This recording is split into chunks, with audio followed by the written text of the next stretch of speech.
a show. You guys ready? How you doing? Good to see you. Welcome. Thank you for being with me on this lovely Motang Monday. And it is clearly a Motang Monday. Hold on one second. I'll bring that up. For those Michigan gave us Motang. There's an important drop necessary in those moments. Motang Mondays are the best, especially when we're like going back to the original raison d'etre of the show, as it were, which was before there was plenty of right-wing goonery for me to skewer on a regular basis, before Dan Bongino continually ran away with the 5 eggs award with great regularity, before many of us even knew who why Mark Levin was, much less who.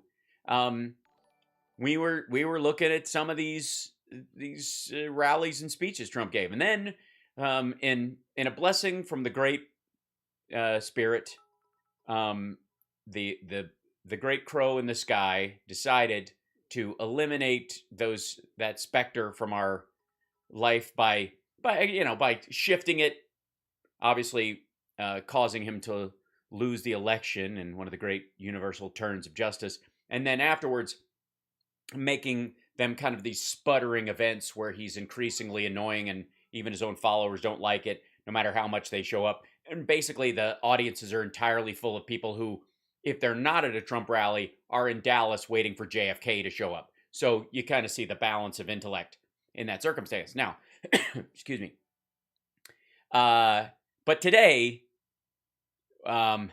because Trump, who is a real billionaire, who knows the art of the deal and knows more about economics than the ISIS generals do about COVID. Because of that, he's out hawking his new book. That's right. We took a look at it. This is one of the notes that's in the book. To my great parents, Mary and Fred, my wonderful wife, Melania, the incredible patriots of our nation, all members of my spectacular family, and importantly, the deplorables, because you got me here. And by the way, here I'm assuming he means out of office. My YouTube Terrell lady says DOJ is going to go after Rittenhouse. No, they're not. There's nothing to go after him for. Quit it. Please don't get me started.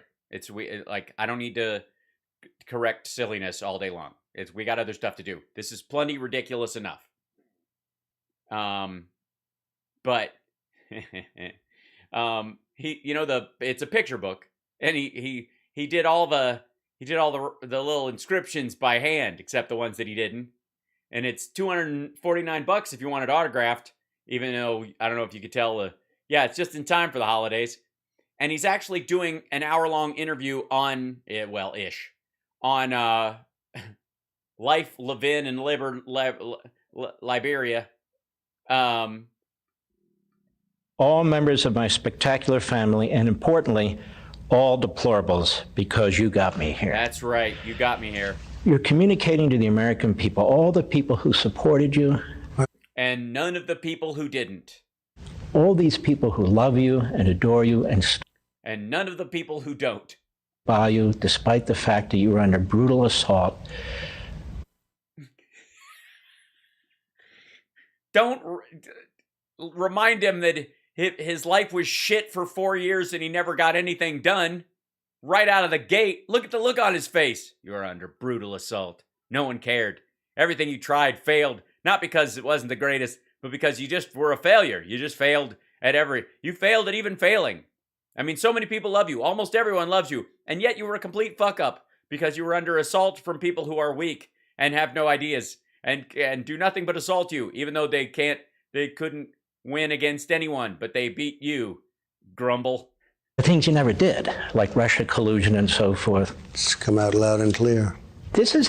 It's come out loud and clear. What the fuck does come out loud and clear mean? Gibberish. Beautiful book. It's got hundreds and hundreds of pictures. It got pictures. Sorry, I may have to do this whole thing. Oh, shit. No? Really? It's not going to let me do it? Hold on. Comms. Back up. Now I got to fix something. Otherwise, it won't work. Give me a second. Let's see. Go to here. Where is this? Snap.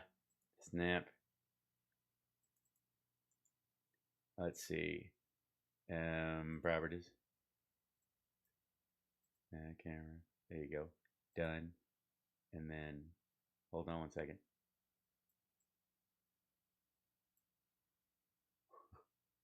Now we got it. Hey, come on now. Don't shit on it forever. Pictures. Everybody need a sign that one for me, boss. Sign it for me. I'm gonna need, I got 3 first names or 9 last ones, depending on who you ask. Come on now. Good evening and afternoon and good morning, everybody. I'm your hillbilly maggot, Ficus. Pleasure to see you today. He's autographing my book. Come on. Come on. Oh, buddy. Right down there, to Ficus, the world's greatest flosser. Say that. My family loves that. That's what they get that embroidered on everything. Everything. Only reason I'm born is because my daddy, uncle, grandpa, son, wore an embroidered condom. It's a long story. Prison is hard. Sorry.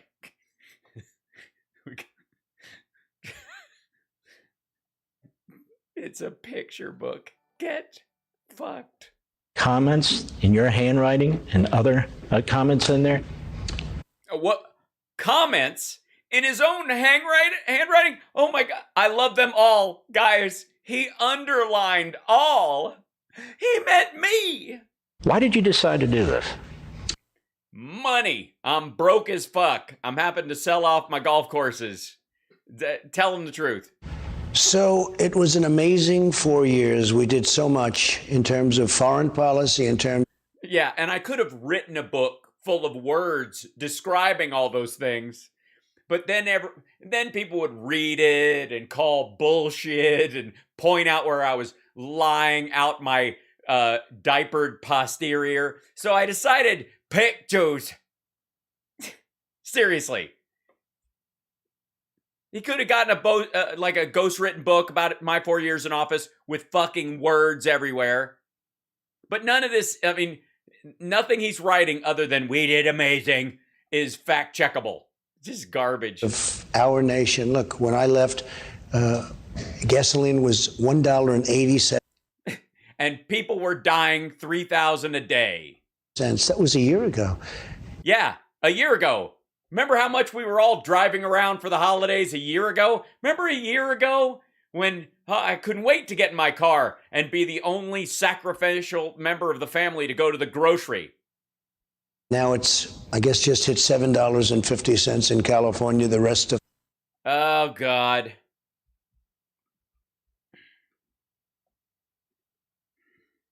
Can I? We looked at this once before, but I fucking love this story. So this is what he's talking about. Fact or fiction? California gas station charging $7 per gallon. It just hit 7. Is that true? Yeah, it's true. $7.59. However, in July 2019, the same gas station charged $11.75 fucking cents before COVID. Before COVID. $11.75 fucking cents. $11.75. $11.70 fucking 5 in 2019. I'm sorry, were there Fox people going on the news every night talking about how gas has hit $11.75 fucking cents in California? Are you out of your goddamn mind?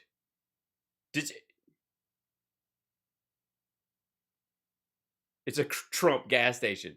Yes, $7. It has gone down since 2019. Gas at that station has dropped precipitously.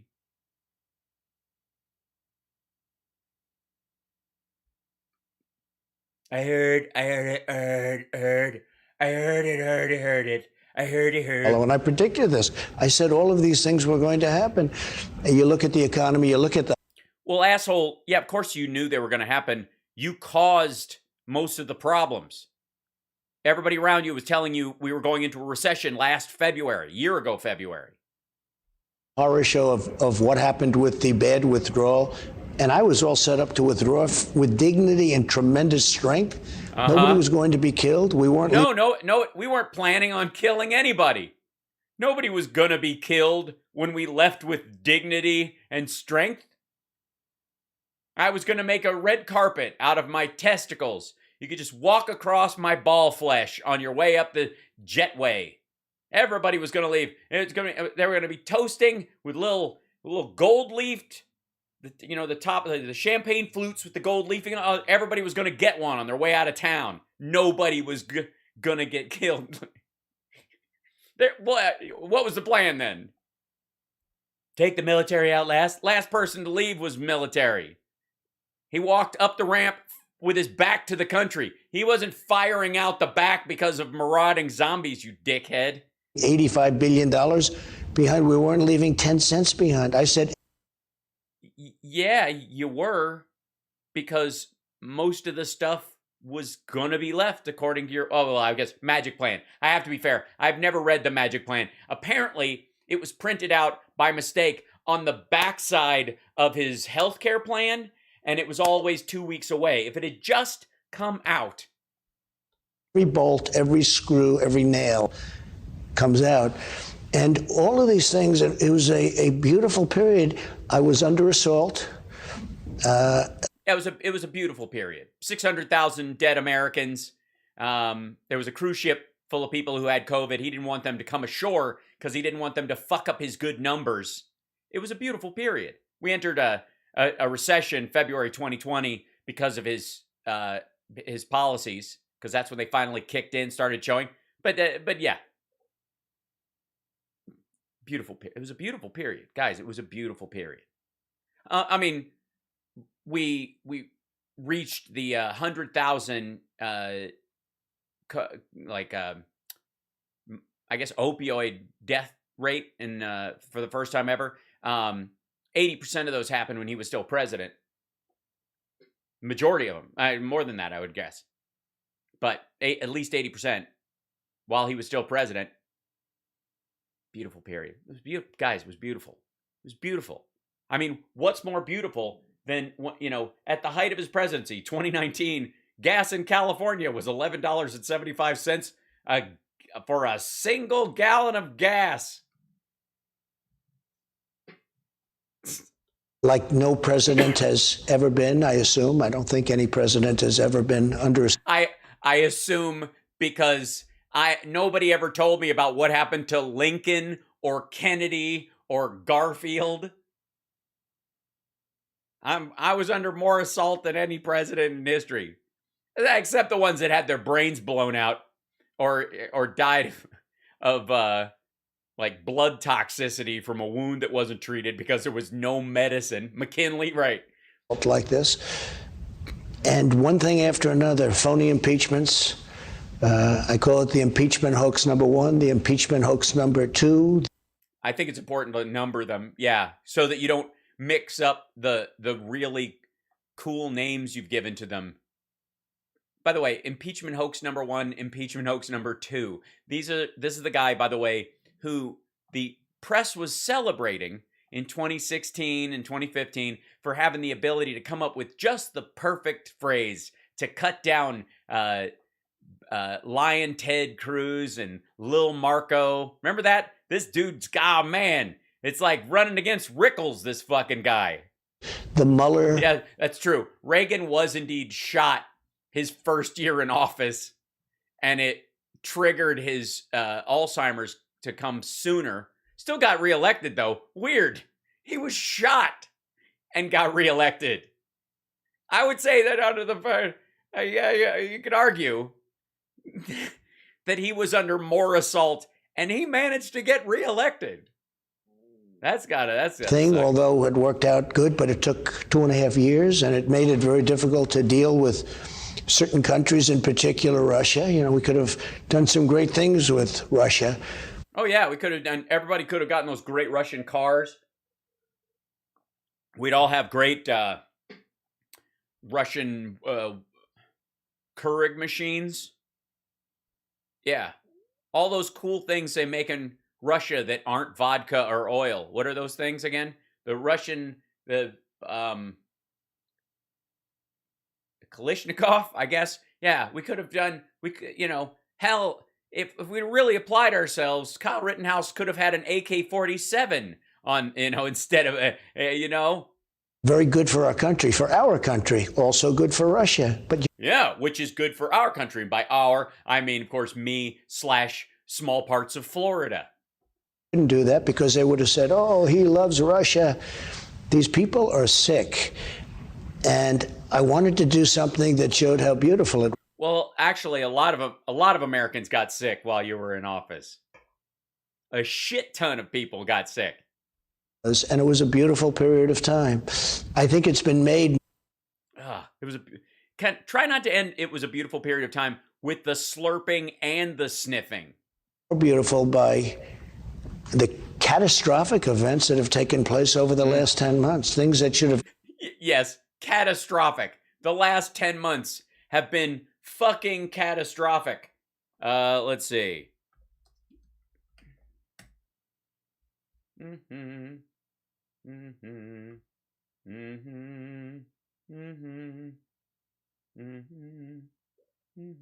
see. Let me see if I can this. Let's see. I gotta find it. Let's see.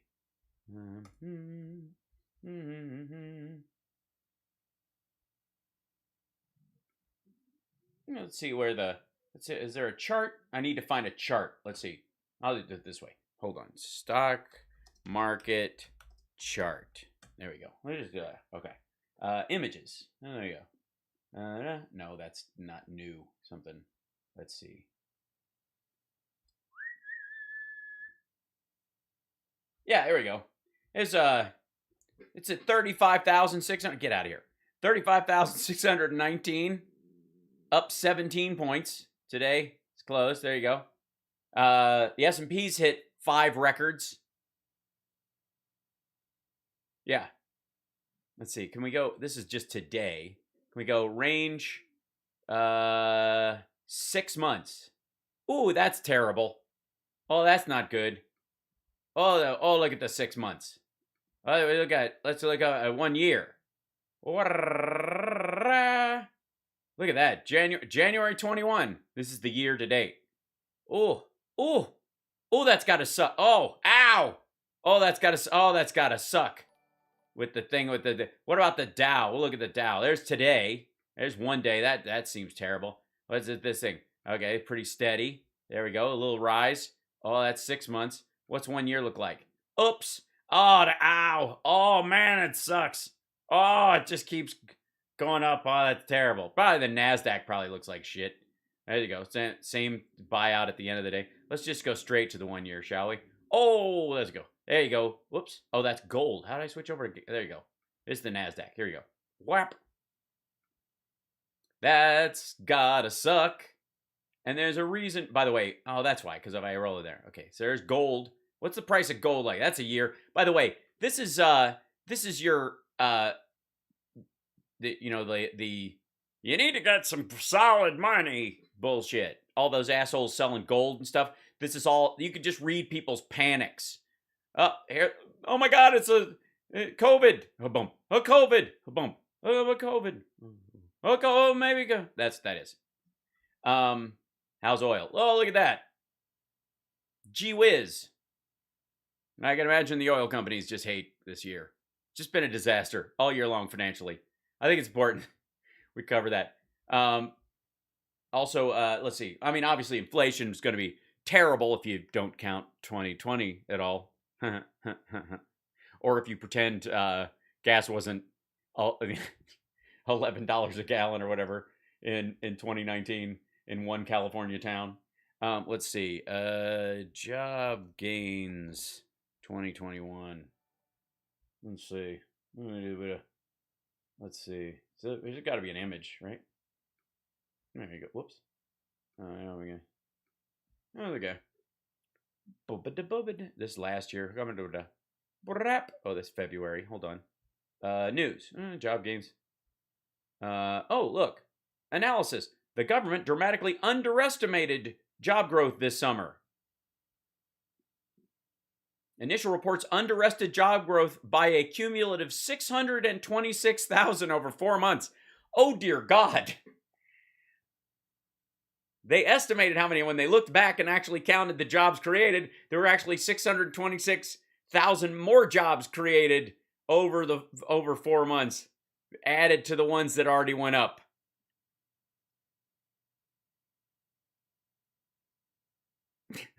It's been a disaster. Guys, it's been a disaster. They're tearing our country apart, clearly. We're failing. I don't know how we're going to survive. Happened. Inflation is eating our people alive. No, what's eating me alive is the sound of you fucking slurping from the stimulants you are gacking to keep yourself awake and functioning for interviews that make you salivate, because that's what they do, you fucking weirdo. The southern border has never been like this, ever. Well, no, it was the last time you saw a spike in this was in that was similar to this anyways, was in the 90s, so it has been like this. Also, let me see if I can find this. I mean, it's just going to take me for fucking ever, isn't it? Let's see. Yeah, here we go. Let me take this. I'm going to airdrop this. Just send this picture here. Send this little picture. Look at that. Isn't that nice when you send the picture out here? And then I'm going to open this picture up. And then this is from I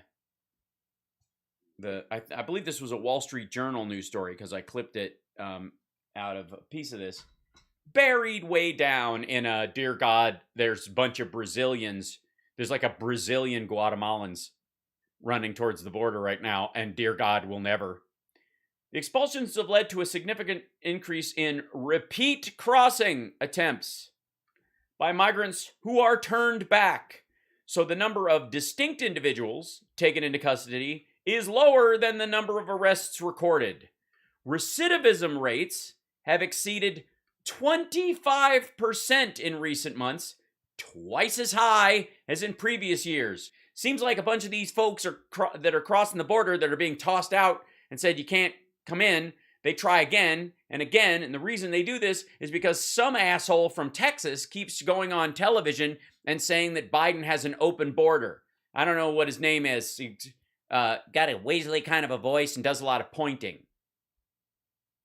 This guy apparently knows him, and he thinks he's full of shit. Or he did. Now he doesn't. I mean, in any country, possibly. You know, you may go to the most remote places in the world, and nobody's had borders like this. Well, yeah, that's why they're remote, because there's not a lot of fucking people around. Sorry. That's just kind of like magically dumb. You can go to some deserted island in the middle of nowhere, and they have a better border. It's called the Atlantic Ocean. We have millions and millions of people. This isn't hundreds of thousands or tens of thousands. These are millions of people are just coming in here unchecked. They're coming in here, unchecked. Unchecked, are they? Are they unchecked? Because it sounds like And it looks like, based on the numbers of the people that you used to fillet all the time, the Customs and Border Patrol, by their numbers, by CBP's figures, they're catching the same fuckers over and over and over again. They're checked, and then checked again, and then checked again. And then they're told, check, please.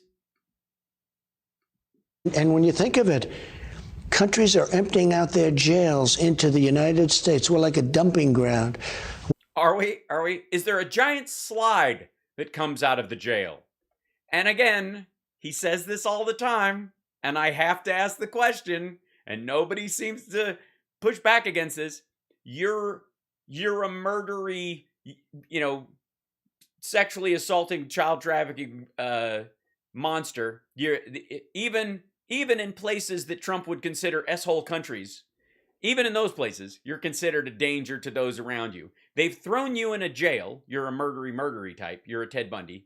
So they went into the jails and they said, hey, we're going to let you out, but you have to promise us to walk all the way to the American border and don't do any Ted Bundy-y stuff through the entire country. You can join this caravan full of women and children,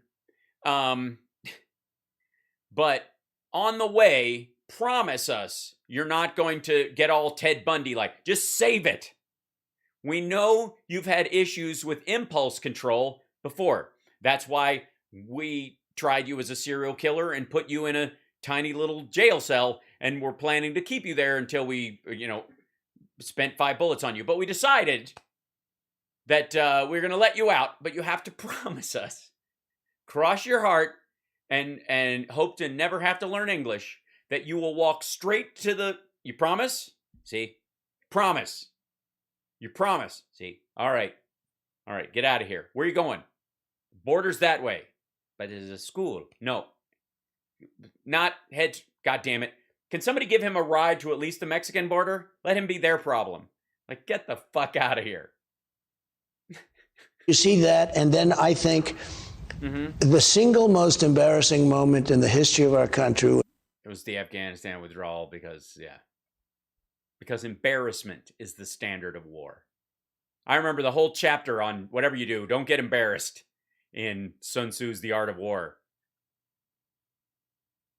If you never pull your pants up, your enemy can never pants you. Sun Tzu. The withdrawal from Afghanistan could have been, I was going to leave 21 years. That was enough. And I had it down to 2,500 troops. I was going to keep Bagram because of China not... So not leave. What the fuck are you talking about? How do we get out and keep the biggest military base in the country that we built? How do we get out and stay? We're getting out and staying. Of course we're staying while we get out. We'll get out while we stay. This is probably how 3 out of 5 of his kids were born. Of Afghanistan, because they're 1 hour away from their... I know. I just made myself kind of... nuclear nuisance, because that's exactly... I'm sorry, they're a what now? They're a who? They're 1 hour away from their nuclear nuisance, because that... Nuclear nuisance. They're a nuclear nuisance. Because they're 1 hour away from there. Exactly what it is. That's where they make their nuclear, 1 hour away. You know who's in Bagram right now? China. They're going to take it over. No, they're fucking not. Oh, hey. While, we talked many times about how one of the things our presence in Afghanistan, what it did to serve the Russians and the Chinese was to keep all the people there busy shooting at us so that China and Russia could do all kinds of bullshit in the Middle East and in Africa, especially, and especially stuff that involved scooping up large groups of Muslims and murdering them. And now that we're gone, Russia and China are all pissed because these folks are now turning their attention on them. Now, during the time Trump was in office,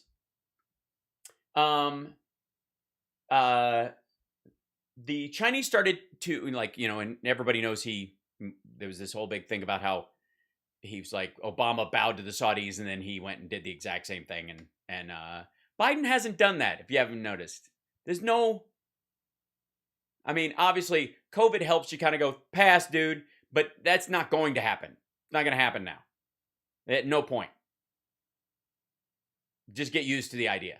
Biden's not going to go over there and like tip his head to this prick. It's not going to happen. Nobody thinks it's going to happen. Nobody in the State Department thinks it's going to happen. Even though we're trying to balance our relationship with the UAE and the Saudis, not going to happen. But meanwhile, did you guys see this? Anybody? I mean, like CNN, like put it on their main page, but I haven't heard this talked about on the news pretty much at all. Wall Street Journal just did a report on this.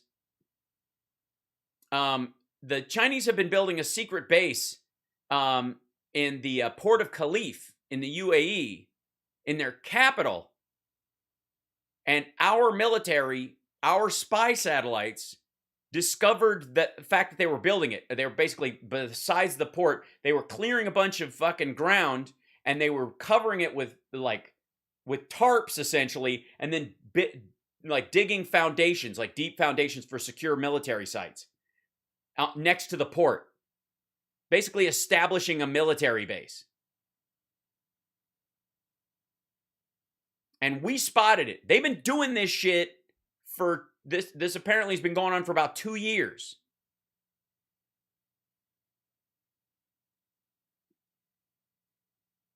And the Biden administration saw it. U.S. Secret Service agencies had found evidence of construction this year, and U.S. warned UAE that the presence of the Chinese military could threaten ties with them. So they told them to fuck off. The project was canceled. They lost the port. By the way, did you hear that story about how after the AUKUS agreement, the Australians just also got rid of? Here, let me find that one as well. Just got rid of, let's see, Australians cancel Chinese port deal, whatever. It'll be in there somewhere like that.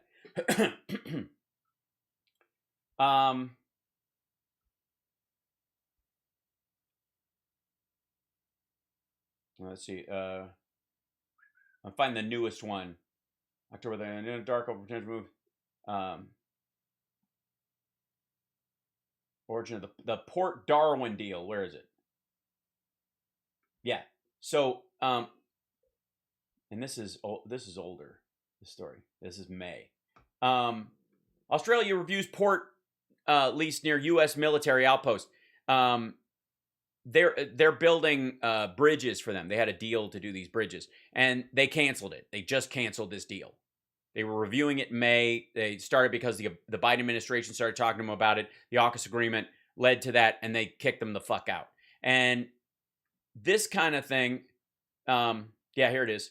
Work on Chinese military base in UAE abandoned after U.S. intervened. Satellite images reportedly detected construction of a secret facility at Khalifa Port amid growing U.S.-China rivalry. Fucking, they were building a military outpost on UAE ground without telling the UAE. Now, is the UAE lying about it and saying, no, we weren't going to let them do that? I have a hard time believing that the UAE, is considering their feelings about their own value in world dominance, are just going to let the Chinese build a military base there. No fucking way. They're fighting over other stuff. They're fighting over, Muslim traffic in Africa and all kinds of other stuff. So they've got differences with China that would make me think there's no reason why they would do this, allow them to do this. So this was not known to them. That's what they say, and I don't think there's any reason not to believe them. The Biden administration held urgent talks with UAE authorities who appear to be unaware of the military activities, according to the report. It said the discussions included 2 direct conversations between Joe Biden and Abu Dhabi's Crown Prince Mohammed bin Zayed Al Nahyan in May and in August. In late September, the U.S. National Security Advisor Jake Sullivan and White House Middle East Coordinator Brett McGurk went to the UAE and presented the details of the U.S. intelligence on the site to the Emirati authorities, with McGurk returning this week to meet the Crown Prince. After U.S. officials recently inspected the Khalifa site, construction work was suspended, the report said. This shit was going on while Trump was making his deal, right?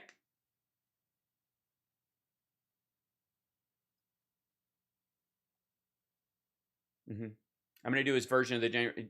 Yes, I will at some point, Rose, but I'm not going to pay for it. I'm going to wait till somebody posts it on YouTube. Yeah. By the way, this fucker supposedly had a great relationship with the Saudis. Xi Jinping had a great relationship, right? Both these people had no fucking idea that this was happening. Didn't even bother to look. Expecting it, they want it. We spent billions of dollars years ago building that, and I was going to bomb all the other facilities. I said, do it by air, you'll practice, okay? And that would have been it, and we would have been gone. Do it by air, you'll practice. What do you mean? You weren't going to roll tanks in to open fire on them after you'd, well, I guess there were no screws left in the country, so none of the, what would you hold the tanks together with? And instead, I saw they had a military parade, the Taliban, and they were parading all of our vehicles, all of the thousands of vehicles. They were parading them right down. Yeah, all 4 of them. Some street. I guess they are Fifth Avenue, whatever that may be. Well, why would you know what, quote unquote, their Fifth Avenue was? You were only fucking president for 4 years and had more access to satellite imagery of that country than any other human being on the fucking planet. How is he shrugging off anything about Afghanistan after being president for 4 fucking years? I'm dead serious. How? How do I know? How do I know it's a quarter mile from the embassy to the Kabul airport, and the road is called Airport Road, and that the decision to take people out that way because of safety concerns about ISIS-K outside the city and the inability without tens of thousands of U.S. troops to secure Kabul as an entire city is the reason when they went to the airport to get everybody out, and the shortest distance possible versus the hour and 14-minute drive it is under good conditions. I'm assuming that's if you're driving a healthy pace because people are lobbing bombs and Molotov cocktails at you and there's IEDs around and you're trying to outrun the trigger mechanisms. I'm assuming that's the quickest route directly out to Bagram Air Force Base, where you would have to bottleneck every person through a single gate, giving whatever terrorist would want a target on you. And you're... Why do I fucking know that? Why do I have to know that to even talk about this? But this prick has no idea. Most of the people in my chat know more about the geography of Kabul at this point because we covered the Afghan drawdown and exit more than he fucking does, or even Levin, who's covering him right now, right? You assholes know that. The parade show. Just like me. I'm over here fucking memorizing this shit like a dickhead, and he was president. The weapons, showing off the rifle, 700,000 machine guns and rifles and guns. Can you imagine? 700,000. Many of them are right now in China and Russia, but many. Yeah, because Russia and China don't know where to get machine guns. The fuck are you talking about?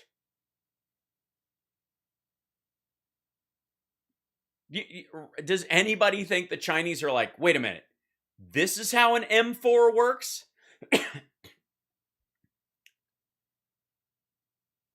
You think they're reverse engineering an M4? Also on the black market. They're all over the place. They're in the black market being sold for a lot of money. The newest. And they weren't before? Best equipments, the night goggles, not even out of the... Fuck, the night goggles. You can buy them from Alibaba. God damn it, it's the same lie over and over. Box yet. Not even out of the box. They have better than... They're brand new, still under warranty. Can you imagine that? Terrorists get a year of free coverage. They drop them, they get a brand new one. What the fuck is that? Right? They're brand new.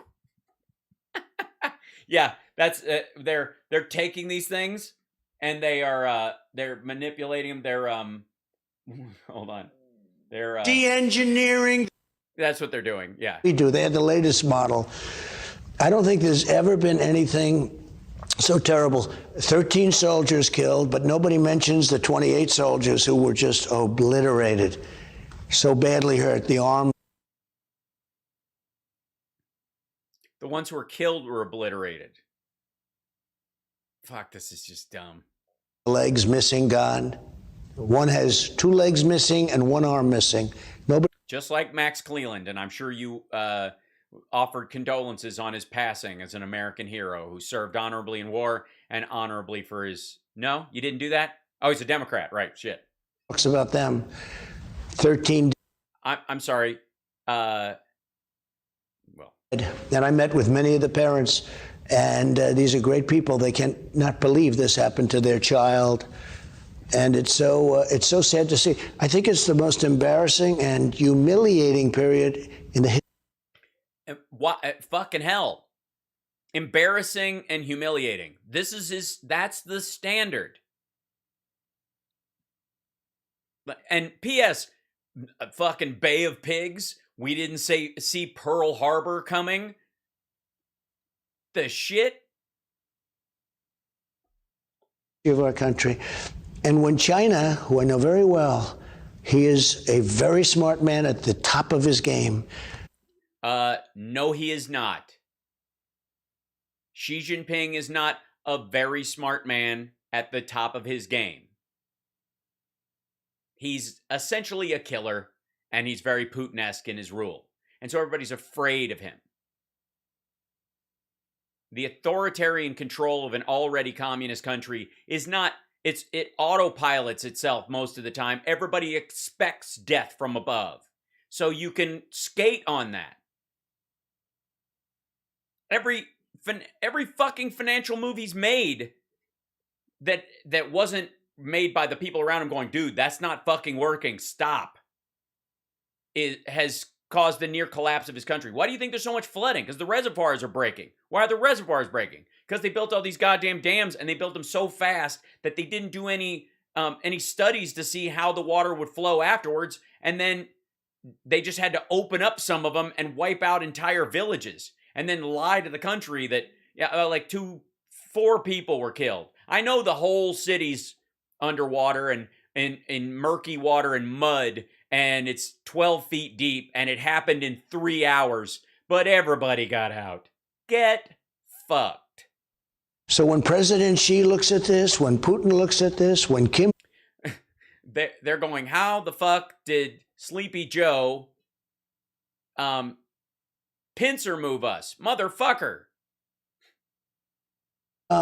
When Kim Jong-un, who I got along with very well, that was going to be a war when I got in. Remember, it was going to be a war. President Obama said, you'll end up in a war. No, he didn't. He said that's your biggest military concern because it's a rogue nation. P.S. How's he doing right now? Is it because of did Kim Jong-un consider his let's see. Did Kim Jong-un reconsider his feelings towards America because of the Trump presidency? Or could it possibly be that he's not a very strong leader and he doesn't give a fuck about his people? Get out of here. Quit. Click out of the way. What are you doing? I don't want that. Hold on. As winter looms, reports of starvation in North Korea. Warnings are stark and coming from inside and outside of North Korea. Defectors based in South Korea have told us that their families in the North are going hungry. There's concern as winter approaches that the most vulnerable will starve. Problems such as more orphan children on the streets and death by starvation are continuously being reported. They're happening now. The lower classes in North Korea are suffering more and more. It's becoming an island of fascists.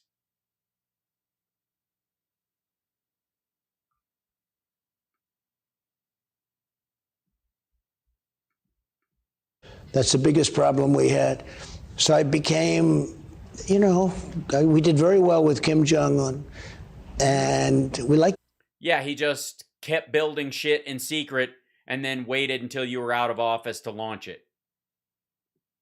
You didn't have to test anything. You were legitimizing him. See, what you could do if you're a shitty dictator like him is fire a missile someplace and scare everybody and let them know you're there. But when the president of the United States is going over there and shaking your fucking hand, it's basically the same thing as telling the rest of the world you're recognized and you're a real force. And if you open fire on somebody, the United States recognizes that you have a reason to exist, and therefore any aggressive action you take could be seen as self-defense.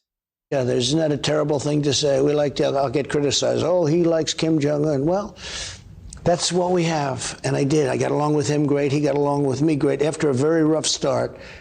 If you remember Little Rocket Man and the buttons, he said, we have a red button and we'll use it. I said, no, our button's bigger than yours and our button works. And it was nasty. And then all of a sudden it ended and all of that stopped. Yeah, it's all interesting that it ended right as China was aligning itself with North Korea, and you got us out of TPP.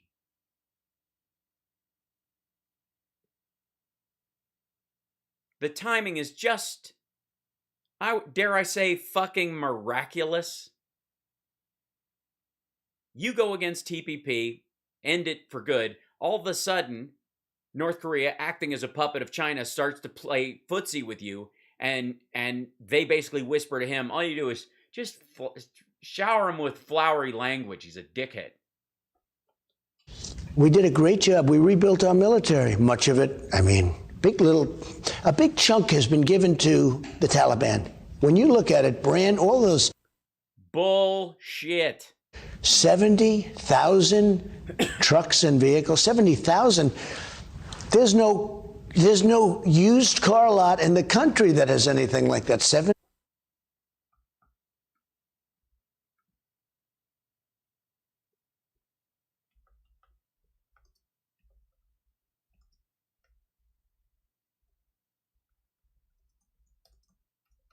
One moment, please.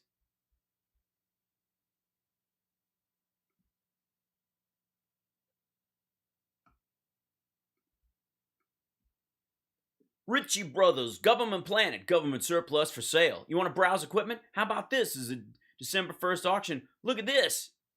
Humvees, FMTVs, generators, field gear, military trailers, sporting goods equipment, medical supplies, ammo cans. All of it fresh from Afghanistan and still functioning. Look at that. How many there? There you go. This is popular types. There's 65 of them just here in this one lot alone. Look at that. $4,800, guys. Look at this one with the AM General with the two vents on the top of it. Look at this fucker. Actually, I'm starting to get interested in this. You guys mind if I get one of these things? Holy shit. $6,000 for that thing? I feel like Schwarzenegger in this driving around. I got a General HMVV, the 4-door with the extra roll bars. It was $4,800. Costs $300,000 to transport it back from Afghanistan, but you get a hot $4,800 for it on the American car market. It's a bit of a gas guzzler, but hey, if you live in California and you need an earthquake vehicle, you can't do any worse than that. Look at this shit. There you go. Guys, there aren't used car lots in America that have fucking the ones we gave to the Afghan military to use, and half of which we destroyed years ago. Yeah. And then let's see. That's just one page of them. That's the HMMVs. Let's see. There's a whole bunch in here. Humvees for sale. Look at this thing. How many of these has he got sitting around? Look at that. There's a 94 one. There's a 96. There's a 96. There's a 2001. That's pretty sweet. 94. These are older ones. The new ones are all in Afghanistan. $1,500 for this fucking truck. Really? That's the opening bid. I'm just saying, as a farmer, that'd be kind of bitching. Just saying, look at this thing. You could salute the thing every time you got in it. Rolled over an IED, kept on rolling. I'm interested in all the sporting goods equipment, because when you work for the Austrian military, they have they might help you to do the working out, and they'll give you one tank to ride around in, and then the one tank for your stuff. There's a motorcycle helmet. There's a Techno Gym arm exerciser. You could do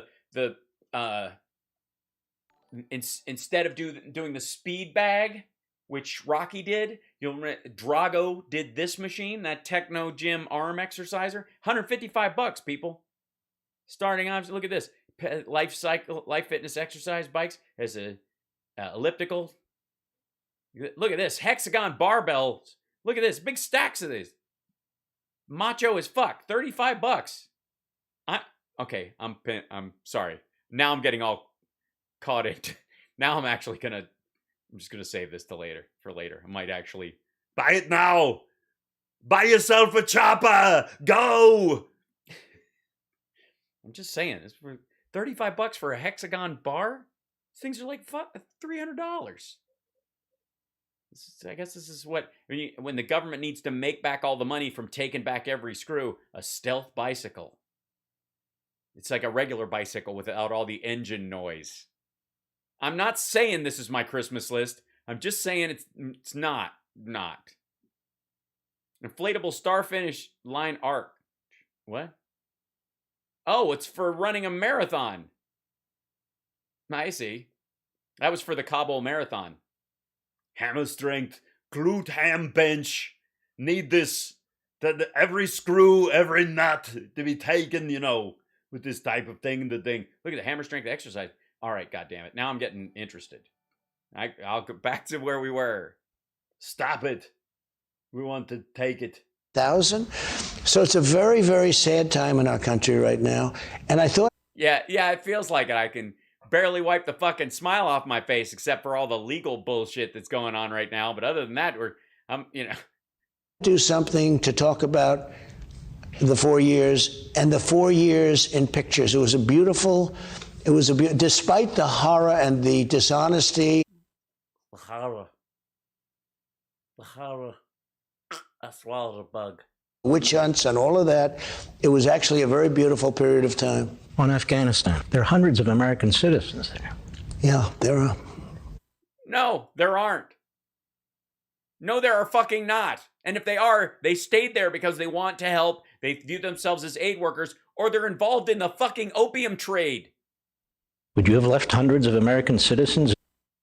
Yeah, how would you have gotten out all the Americans, especially the couple of hundred that don't want to leave?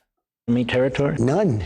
Okay. So the first... I would have flown in helicopters, just shot them with blowguns, just elephant dart them from the sky, and then snatch them up like cowboys and aliens.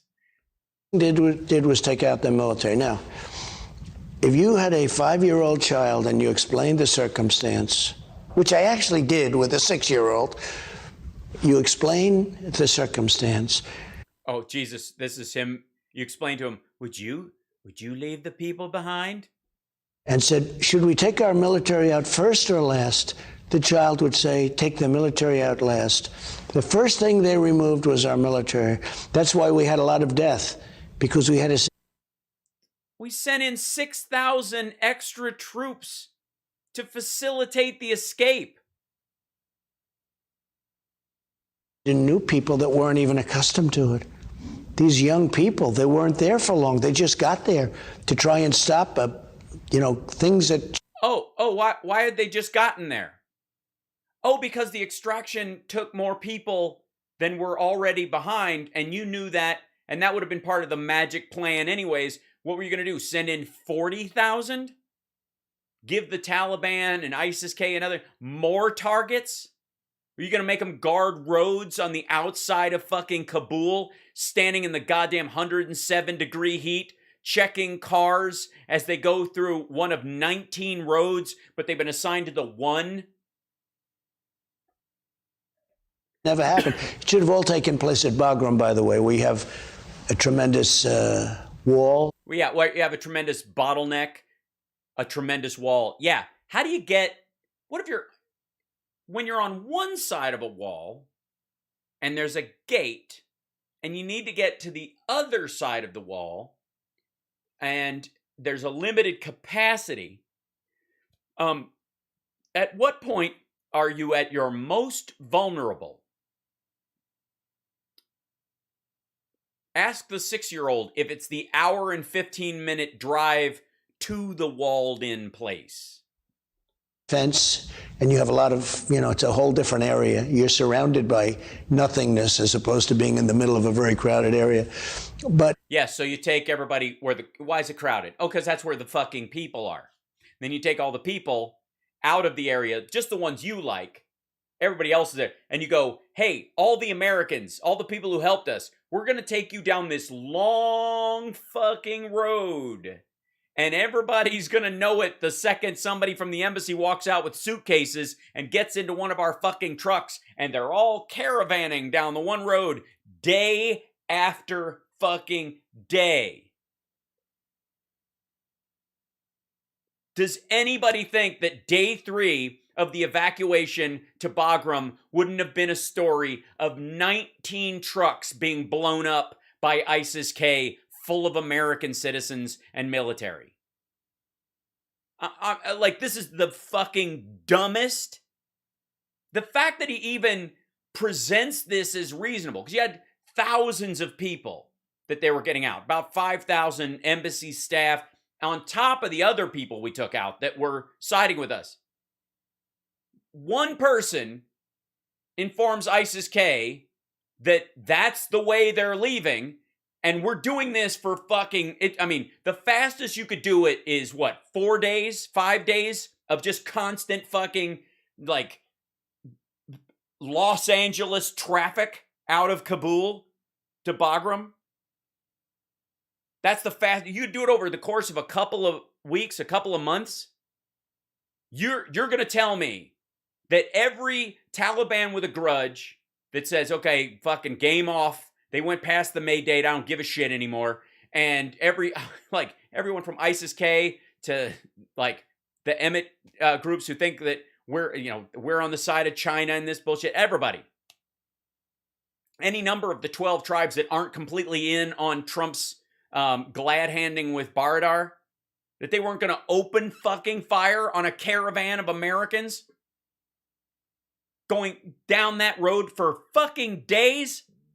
The fact that we were able to hold them back as long as we did was a miracle in that area. The fact that the bombs that went off were effectively in the civilian side, as our soldiers were helping to calm that so that the civilians wouldn't run over into the military area and not make it harder for our people to get out. Get fucked with this nonsense. Like, who doesn't like hear this immediately? We should have left through Bagram, and doesn't go, are you out of your fucking mind? It's just goofy. It's an hour and 15 minutes through territory that ISIS controlled. The Taliban didn't even grab control of that area. Jesus. We would have had nobody killed. You would have had fucking everybody killed from day 3 forward. Everybody in the caravan on day 3 is blown to bits, and then anybody who tries to leave the city it's fucking open warfare. All suicide bombers all the time. Had every single vehicle, every single gun, rifle. I knew that. Hey, Jimmy. Yeah, Corporal. There's one rifle left in that building over there and a box of screws. Go risk your life. It's all rusted out. That's on the broken pile. There's no such thing as a broken pile. The president said every nut, every screw, every gun. Yeah, but you can't even take it for parts. It's fucking got sand in the goddamn barrel. Anybody who uses it'll die. Corporal, follow orders. Walk across the tarmac into that building. But this guy's advancing on the fucking thing. Go. You don't understand. There is a bucket of screws. He was a crook. I've always said it. It was always tough because I was dealing with this guy and I was calling him a crook. And I said, he'll leave before anybody else. Right, yeah. Hindsight is fucking 2020. That's why he didn't leave. That's why he chickened the fuck out. And he left, I guess, from what I hear, with a lot of cash. So much so that it didn't fit onto his helicopter and his airplane. And he left a lot of money on the runway. Can you imagine the people that were going out to that runway and they have tens of millions of dollars sitting in the runway? Wouldn't fit into it. They couldn't get it in. That's what we were dealing with. And I said it a long time ago. So if you said it a long time ago, then why were we there? The first day you realize that, you go. The first fucking day. As soon as we leave, this government will collapse, as soon as we leave, this military will fold. Well, then why are we propping it up with our soldiers' lives and our money if we have no strategic interests in the area? The day you supposedly think that, especially that you know that, you get the fuck out. Never had any confidence that that was going to work with their army. They were only there and only fighting. Mattis told me, sir, they're fighting for their country. I said, no, they're not. They're fighting for a big check. That's why they oftentimes turned on us and shot our soldiers that taught them how to fight. No. The ones that turned on us were infiltrators that killed other members of the Afghan military as well. They killed Afghans as well when those circumstances happened. They killed everybody on the Afghan side. Actually, they're great fighters, but they would turn and they would shoot. We've never had it. We've never had that before to that extent. It happens sometimes. Yes, we have, to almost the exact same extent. And it didn't happen often. It happened so much. When I had It didn't happen so much. Ask Pat Tillman. Call up parents and talk to parents that your son or daughter's been killed in Afghanistan. The hardest part was telling them that it was people that they trained. The Afghan army turned their guns on them and shot them. They felt so hopeless. It was a very tough. This is even, yeah, it's fiction. This is fucking bullshit. There have been a couple of incidents like this, but this was by no means the majority of anything, even close. This is just the only thing he remembers. Everybody else was like, it didn't serve him, so he was just like, they died. What was in it for him? I don't know. So anyway, God. We would have had everybody out. All Americans would have been out, and a limited number of Well, in his defense, they would have been removed from this earth, which is technically out of Afghanistan. They would, anybody who was blown to bits wouldn't have. that deserve to come out. Right now, we've taken out hundreds of thousands of people. They have no idea who they took out. They just had these big monster planes lifting up, and the scene with the 22 people falling off the sides of the planes from 2,000 feet. By the way, that's follow up. Mark Levin, please ask him. The people who fell off the plane that were clinging to the wheels and all that shit, who were pulling a Dave Chappelle in Con Air. Ask Trump, follow him up. Would you rather those people have made it to America? Are those the ones you think we should have saved? Just to see what his fucking reaction is. Yeah, that's the height of the World Trade Center, but actually much higher. What? Yes, it's much higher if there's no building below to catch you. The fuck? It's the World Trade Center. Now double that height. That's what happened. Falling off the sides of the planes. But so fucking what? I got news for you, buddy. Once you hit about 36 feet, it doesn't fucking matter. This was the most humiliating time in the history, and there was no reason for it. I dealt with the Taliban. I dealt with Abdul. He was the leader. He still is. And he understood me 100%. And no, he's not. He's one of the military sub-leaders. We didn't have one soldier killed in 18 months. And Biden said that in one of his speeches. He said, well, I will say we didn't have any soldiers killed in the last 18 months. And they wanted him to say, but give him some bad news. He didn't say that, which I thought was very nice, or he didn't know to say it. But we didn't have one soldier killed. We would have left there so easily. There was nobody going to be killed. Well, then why didn't you fucking do it? Why didn't you do it last year? God damn it. We've done this so many times. They had total respect for us. Now This is just, Levin's just giving him, this is a one-man rally. That's what this is. Levin's just giving him, basically, Levin is just there as training wheels to keep him on topic. By the way, don't forget to like and subscribe, give a thumbs up, because I torture myself with long form. Other channels might give you little select clips of this to give you the illusion that he's actually making sound threats or sound criticisms or whatever. I do the whole thing so you can see what a gibberish, what a slathering pile of gibberish this asshole is. But think of it, a parade with our military vehicles and our military equipment right down the middle of their main street. Let me ask you a question. Jesus Christ, he brought it back around to that. Their main street. Down on Main Street. Sook. You dealt with General Milley, Yeah, the senior staff at the Defense Department. yeah. Nobody resigned over this. Apparently they said they raised some objections, but they wound up going along. What is your impression of General Milley and the senior staff there? Oh, for fuck's sake, we know what his impression is. He shit talks the dude all the time. Ask him the real question, goddammit. I don't know why I expect Levin to do this. Ask him what the plan was. What was the strategy? Where does it start? How does it break down? Are we retracting into Kabul? Is Kabul the last place we go? Are we satelliting people out? Are we creating a sphere around these cities as a blockade and then people are being extracted? Are we secretly extracting people for months on end leading up to a point where by the time they look around, we're already fucking gone? What's the fucking plan? What was it? Because it doesn't exist. But Milley's a piece of shit because Milley told Biden the same thing he told Trump, and Biden said, fuck you, we're leaving. Well, I knew him well, and he made one statement that was a terrible statement. He said, sir, it's cheaper to leave the equipment than it is to take it.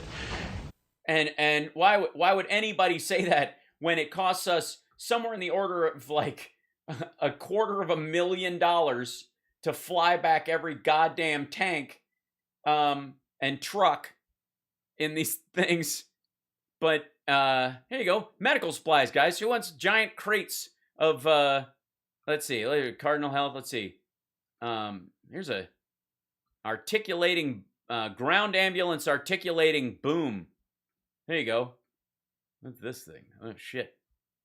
These are crates. You put this in here. It comes in that thing. Oregon spine splint, too. There's the trauma bag. You wrap something around. Look at the whole thing comes all wrapped up. And you can have one of these for the lovely price of $350, and it just here in North Las Vegas, you drive over and pick the fucker right up. Bid increments are only $25, so it's probably there's only 3 bids. It's at $350 right now. You got to enter $375 or more, but you can walk away. Now this only took about $1,200 in fuel to get from Afghanistan back home, and only 3 soldiers had to endanger their lives for the 8 minutes it took to gather it up, put it on the truck, take it off the truck, put it on the plane. But, that's just one little thing. Let's say, shall we go back? Look, you can tell, guys, I'm completely ate up with it. Look at this field gear. How about a generator? Every bolt, every screw. Look at that. Popular makes this. Let's see, a generator set. Here's a big one. Look at this sucker. Look at that guy. I mean, you could run your own indie concert festival, or hey, are you a carny? $1,200. Of course, the fuel to fly it from Afghanistan to here is about $7,000, about $20,000 worth of effort, carriage, putting it on the truck, getting it. You got to hook it up to the truck. Hey guys, hook this up to the truck. We're getting the fuck out of here. What the fuck do we need those? We got like 30 of them on the plane already. Look, every bolt. God damn it. Hey, what happened to Charlie? Oh, he just got shot loading a fucking generator that we already have 20 of and that will do no one any good because they don't know how to service them. He gave his life for every last nut, bolt, and screw. I said, wait a minute. You're saying that we have an airplane that cost $98 million. No, we didn't leave behind any $98 million airplanes. A helicopter that cost $50 million, an Apache. We did not leave behind. We gave some to the Afghan military to use, but while their country was being overrun, doesn't seem to be an advisable time to strafe bomb the gear we gave them. We have another vehicle that costs X, and you're saying it's cheap and brand new. Many of these, you had Apaches that were brand new, and they didn't bomb them. They bombed like 2 old, broken down planes because they were so embarrassed because when it all happened. Fuck you. Again, Listen to this asshole shitting on our servicemen and women, because that's who did this. That was who's in charge of this. People on the ground, people there, on their way out, with the mission to demilitarize. They had an order to demilitarize the gear that was ours, that we were not taking with us, and they fucking well did. And they endangered their lives doing it. And this prick, I don't know, look, maggot all you want to. You know, be a fucking xenophobic bigot about people from South America coming and thinking they're dumping their goddamn prisons over the border like a tea kettle.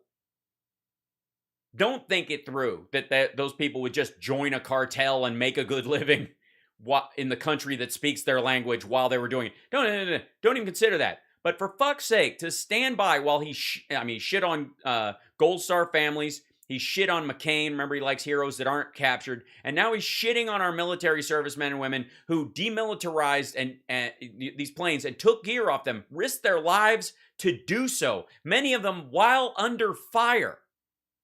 And this motherfucker's like, it was just for show. God damn it. It's gross. But Milley said to me, it's cheaper to leave it than it is. I said, you mean you could bring 200 pilots over there, fly all the equipment into Pakistan? Yes. So those pilots are worth more than the fucking rotten helicopters we gave to the Afghans that we demilitarized, that we do not need. Yes. Those things are expendable. The people are not. We're not going to fly a bunch of Afghan military helicopters that are left there for their military to use when we can just disable them and take some of our pilots who cost us millions of dollars to train and to be battle ready and have them fly a bunch of fucking aged helicopters to Pakistan. So that, by the way, do you even know where the fucking Taliban came from? From fucking Pakistan. And then bring it over here or fly it directly back to the United States. Yes, fly a helicopter directly back to the United States. Now, he probably means the planes. The prop planes that would have to refuel 6 fucking times. 6. And they're prop planes. They have propellers on. God damn it. Look, don't get me wrong. I'm a budding pilot. I would love one. If the military was just like, yeah, we demilitarized these planes, we brought them back from Afghanistan. If you want to learn to be a commercial pilot or a private pilot, you can use these. We'll pay pilot training facilities. They can charge less because we'll service the planes. Great. But I don't know. Like, hey, this plane you're training in? Yeah, 2 pilots died getting the other one across the border. Why? Oh, because every nut, every screw. All right. All you need is What? All you need is a dozen pilots that you don't give a fuck if they're blown out of the air. tank of gasoline. That's all you need is a little fuel. And you say it's better to leave it. You think, yes, sir, it's cheaper. When he said that, I won't tell you what I said to him, but I didn't say he was a smart person. When he Yeah, and he didn't care because everybody standing around has fucking brains in their head. To me, I couldn't believe it, okay? I couldn't believe it. People have said stupid things to me over the years, and, What are you making him going around Imagine how Levin feels right now. your back, calling the head of the communist Chinese military? Yeah. That could have provoked a war just there. That could have provoked a war. No, the whole point was de-escalation. We had a back channel to Russia in case anything went flying as well. But again, somebody that Trump picked, put in that position, hashtag the best people. Hard to believe that he did it. He tries to downplay it. Oh, well, I was just doing this and that. I knew that he was not good when the rioters and protesters and Antifa. By the way, there's a close hype train. I'm just saying. As good a time as any to subscribe. And thanks everybody for subscribing on Twitch who has. It means a lot. Like we were dropping for a while, and now we finally got kind of in the natural numbers area. It's lovely. I appreciate that, guys. It's great. Good holiday gift idea. subscriptions and Patreons. Like being a year Patreon is a lovely gift. I'm just saying. And others tried to burn down the church, and then I went over to the church as a show of solidarity, in a sense. In a sense, a show of solidarity, in a sense. With what? Christianity? The building? You don't go the rest of the time. You didn't go after when they had services again. That would be the way to do it. Seriously, clearing the fucking zone and walking across there so you can hold the fucking Bible upside down in front of the site itself is not how you do it. And this is how you do it. In case anybody listening to the sound of my voice is ever president one day, here's what you do. You make a statement about it's horrible that it was burned, and you disagree with violent rioting and looting, and say that does not constitute protesting.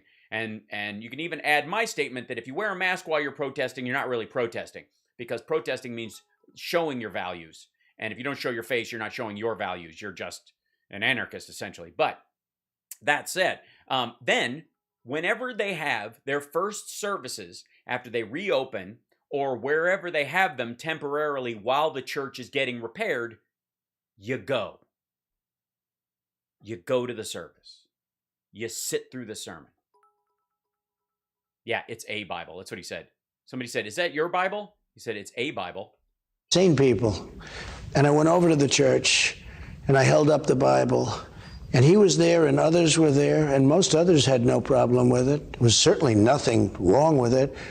You know, it's lucky the church would have burned down, but just literally weeks before, they fireproofed the basement of the church, and that's where the fire took place. They threw fire bombs in there. These same people that everybody was saying how nice they were. No, when we were saying nice people, we're talking about the people who are protesting, who care. The people who are looting and rioting and firebombing shit are not who we were talking about. And saying that that's who we're talking about is denigrating the people who are genuinely protesting.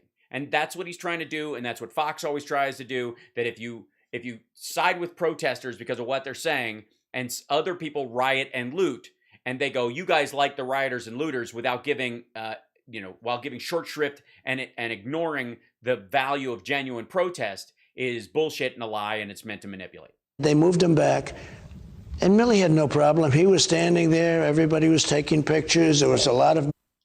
No, he did have a problem. He was increasingly uncomfortable as he went on. He's talked about it a bunch of times. Yeah, there were a lot of people. It was, it was a good moment in a way. The church was still smoking. In a way. During the smoke. And then next day, he was criticized for having made that walk. And instead of saying, I'm proud to walk with my president, or, which is fine with me, I'm proud to represent somebody walking and helping the presidency. The presidency, not me, the presidency. Yeah, that's what he's doing. Helping the presidency walk. We were all doing the presidency walk. Apologized. I said, what was that all about? He apologized for walking with the president of the United States into a fairly dangerous area where you had a lot of people. Look, you had people that just tried to burn down a very important church, built at the same time, same year as the White House. Important. Then go to the service. And when he did that, I said, what's this all about, to myself? And I said it to other people. And after that, I said, oftentimes, I will say things to myself out loud. Other people hear them, and they say, what? And I say, I didn't say anything, but now that you've asked me. I really lost a lot of respect for him. I lost a lot when he said, it's cheaper to leave the equipment than it is to take it out. I started seeing signs. You see little telltale signs. Yeah, sometimes one of the signs is people repeating themselves over and over again with no prompting. Like sometimes I feel like I'm going insane because I have to repeat things because he keeps telling the same lie, and I have to, rebut everything he says with facts both the same and similar. So I think I'm losing my fucking mind because it's so goddamn repetitive. But the unprompted part is where they go, Grandpa's having an issue right now. We probably should check the protein buildup in his brain. We keep telling the same story apropos of fuck all again and again as if it's communicating anything. Signs. And I'll tell you. And then a giant slurp. Ugh. But you know who loves him? Russia and China. Because if they see a guy that takes the soldiers out before he takes the Americans out, and before he takes the equipment out, and that loses a lot of soldiers and a lot of people when you shouldn't have lost anybody, those parents are so angry at Biden, they wouldn't even see him. They refuse to even talk about him or talk to him. The anger of the parents of those 13 young soldiers, and you can imagine also the ones that were so badly hurt. Well, I can imagine if they knew that you had a magic plan to get everyone out, but you didn't fucking use it for all 4 years you were in office, it's kind of your fault. Because one would think, house is on fire. I know that 3 out of 4 doors have fire on the other side of it. I know which door doesn't have fire on the side of it. I know. It's this one. And I could tell everybody out, guys, right now, it's a fire. I know it's a fire. I know all 3 of those have fire. This is the only way out. We can all leave this way. There's a fire escape right here, as a matter of fact. There's a door. It says fire escape. But I don't. I stand in front of the door. I tell people, everybody says we should go out this door, but it feels kind of hot to me. And I was all ready to go out this door. I want to go out this door, but it just, not right now. And the fire continues to go, and the fire continues to grow. And then the next time you turn around, that door is closed, locked, and the sign that said fire escape has been removed because I took it with me. One of the other people who could see, because the door I was standing in front of had a little window to it. You see there's no lapping flames. Can see now that there are lapping flames. Goes over to the other doors. Everybody says, we're surrounded. We're never going to get out. Goes over to the door and says, this is the one that feels the least hot. We got to go or everybody's going to die. Opens that door. Most of the people get out. A couple people die in the process. Is that person guilty for those 2 deaths, or the person who stood in front of the clear door the entire time pretending it didn't exist? The person who had a plan to go out and never used it. Is the person who did the best with the situation they had responsible for what went down, or the person who had every opportunity, allegedly, to do it without any harm, who did nothing?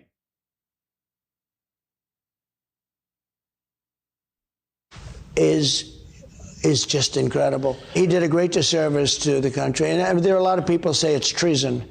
And he actually endangered us when he does that, because when he starts talking that way to the Chinese, they think, oh, Trump is going to attack us. So what do you do when you think you're going to be attacked? You attack first. So he put us at great danger. No, dummy, that's why he spoke to them. They thought you were going to attack first.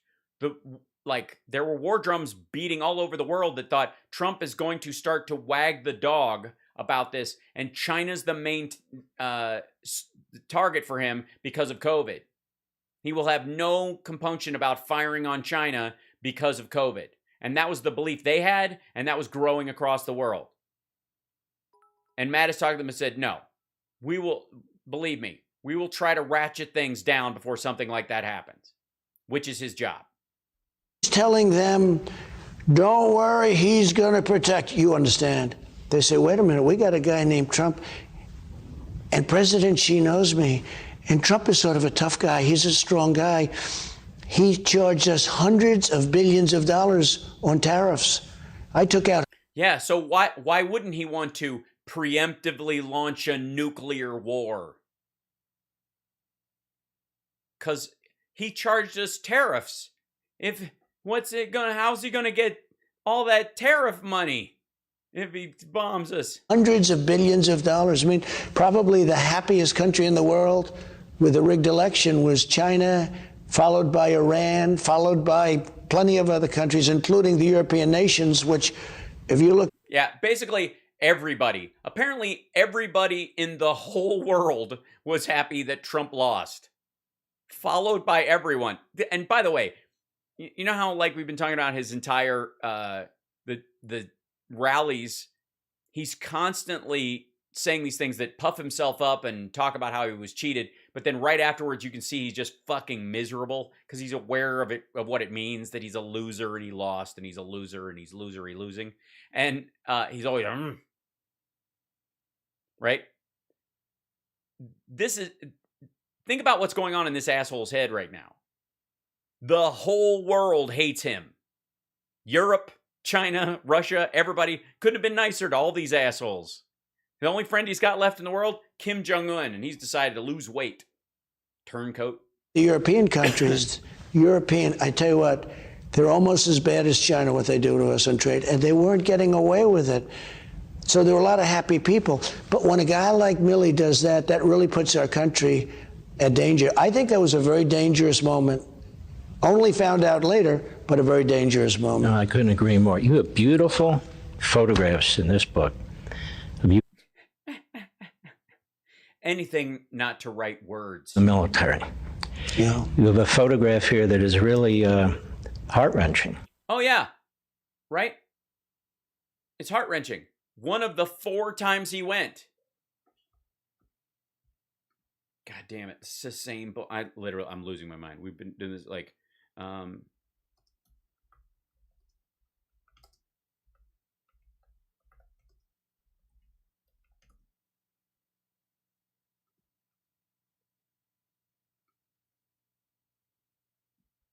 that's that event. That picture is from that event. The picture that they just had up.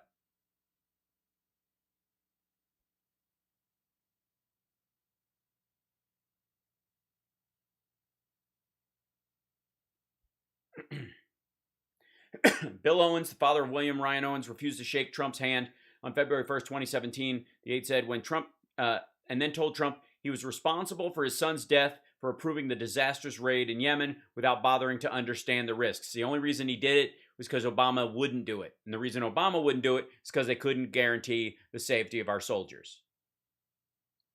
He refused to go back for 2 years. He was so rattled. According to HuffPost's review of Air Force records, there have been 96 dignified transfers at Dover since the start of Trump's presidency, which saw the return of 127 Americans killed overseas. Trump had been there for 4 of the transfers, which brought 9 soldiers back in total. It's a beautiful picture. And a hard to get one, since there were 96 of these fucking things, and you went to 4 of them. And you didn't go because of the very reason that they were very angry. He wouldn't even say they don't even want to speak to you when they blame you for the blaming of the thing. When you're at the airport and bodies are coming off the plane, yeah, you have a real affinity, a real... Hey, asshole, that's not this one. You might want to hold on that picture. Connection with these men and women who fight for this country, don't you? No, he doesn't. Or he would have shrugged off the difficulty of the decisions of the commander-in-chief has to make and continued to go to all of the dignified transfers because he has to be there to face the decision you make. Because one of the reasons you go is to show respect for the people who died. The other one is the president goes and faces the consequences of the decisions, for better or worse, that they have to make. That's why you go. So that when you make those decisions, you are connected viscerally to the results. That you're not doing it like, Bush looking at Katrina. So I love him. And one of the worst moments in the campaign for me was when they made up statements. A third-rate magazine that's failing said they have a source that said I said something bad about soldiers that had died in World War I. And they made up a statement that came from me. It was unsourced. They had no source because it was never said. And they had me saying it supposedly in front of generals and other military people. Well, then I guess that would be the source. About losers. It was made up. It was fabricated. It was never done. And then I went to work and I had 20. So what you're saying is the part about you saying what was in it for them, that was real then. The part about losers. 5 people that said that never happened. And by the way, from a common sense standpoint, I'm standing in a cemetery with many. From a common sense standpoint, here you go. Visiting the Suresnes American Cemetery near Paris, France, to pay my respects to the many American heroes who gave so much for the cause of liberty. Here on these revered grounds lie more than 1,500 U.S. service members who made the ultimate sacrifice in the First World War. People. And I look down and I say, they're losers. Who? I say, who needs an umbrella in times like this? I'm standing among men who died, but only if my hair doesn't get wet. Say that. Only an insane. Would anybody, just from a practical. But you know what? The media took it. Just from a practical standpoint. Why would I say that out loud? From a branding standpoint. Just like they did many other things with respect to me, like the Russia hoax. And they said that Alex Jones and Roger Stone were just subpoenaed? Ooh, goody gumdrops. Roger Stone is broke, but he's probably got more money to fight it than Alex Jones does. I mean, come on. Alex Jones testifying, it'll be hilarious. It'll be a mess, but it'll be hilarious. That standing at the cemetery of World War I soldiers, many bad things. I'll tell you, I was thinking the other day, and I said it for the first time in a speech in Alabama. We had 69,000 people in Alabama recently, a few weeks ago. But I said that we were just starting to find out, because Durham, it's getting very interesting. I wish it could have been faster, but it's getting very interesting. So Russia was a hoax. They all know it was a hoax. It was fabricated, made up in order to make me look as bad as possible so she could. Dude, you don't need any help. If anything, again, Durham's first indictment made it better for you. The guy who lied to lessen the chance that Carter Page's FISA warrant would be continued. Let me say that again. The first indictment that Durham put forward about one of the lawyers that lied to FBI agents that lied about the FISA information was trying to make it harder for them. Harder for the FISA court to agree on extending the warrant on Carter Page. He lied to help you. Kind of like when you yell election fraud and everybody that's getting busted for election fraud is somebody who voted for Trump and used their dead wife's ballot. Crooked Hillary could win the election. But think of this. So they know it's a hoax. They know it's made up. Schiff knows it. All of that little circle knows it. And then Schiff goes out and says, Donald Trump Jr. should be in prison. What he did was treason. He should be in prison. At a microphone in front of all the media. And I get up and I see a front page story that my son should be in prison by the people that made up and fabricated the tale. Think of that. We'll be right back. And yeah.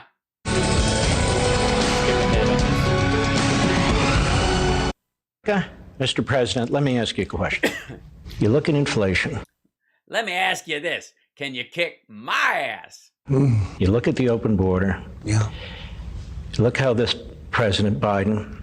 Yeah, you have to. I mean, you gotta look at the open border thing. You gotta look at the open border, the border that's open. Keep flapping, dum-dum. The border that's open. It's open because it's the open. It's so closed, the same people are trying to get through multiple times and fucking can't. But go ahead, dum-dum. These folks, I gotta. Sold out to Russia on the pipeline. Totally. You look how he's buckling. Totally. To communist China. I fear for Taiwan. You go to the Middle East. He's completely undermining the state of Israel, right, where you stood with Israel and you had peace. Oh, yeah. Hold on. Let's see. Biden, Israel. There was a, yeah, I mean, granted, I mean, you got to cut him some slack because, I mean, it's not like Levin does news for a living.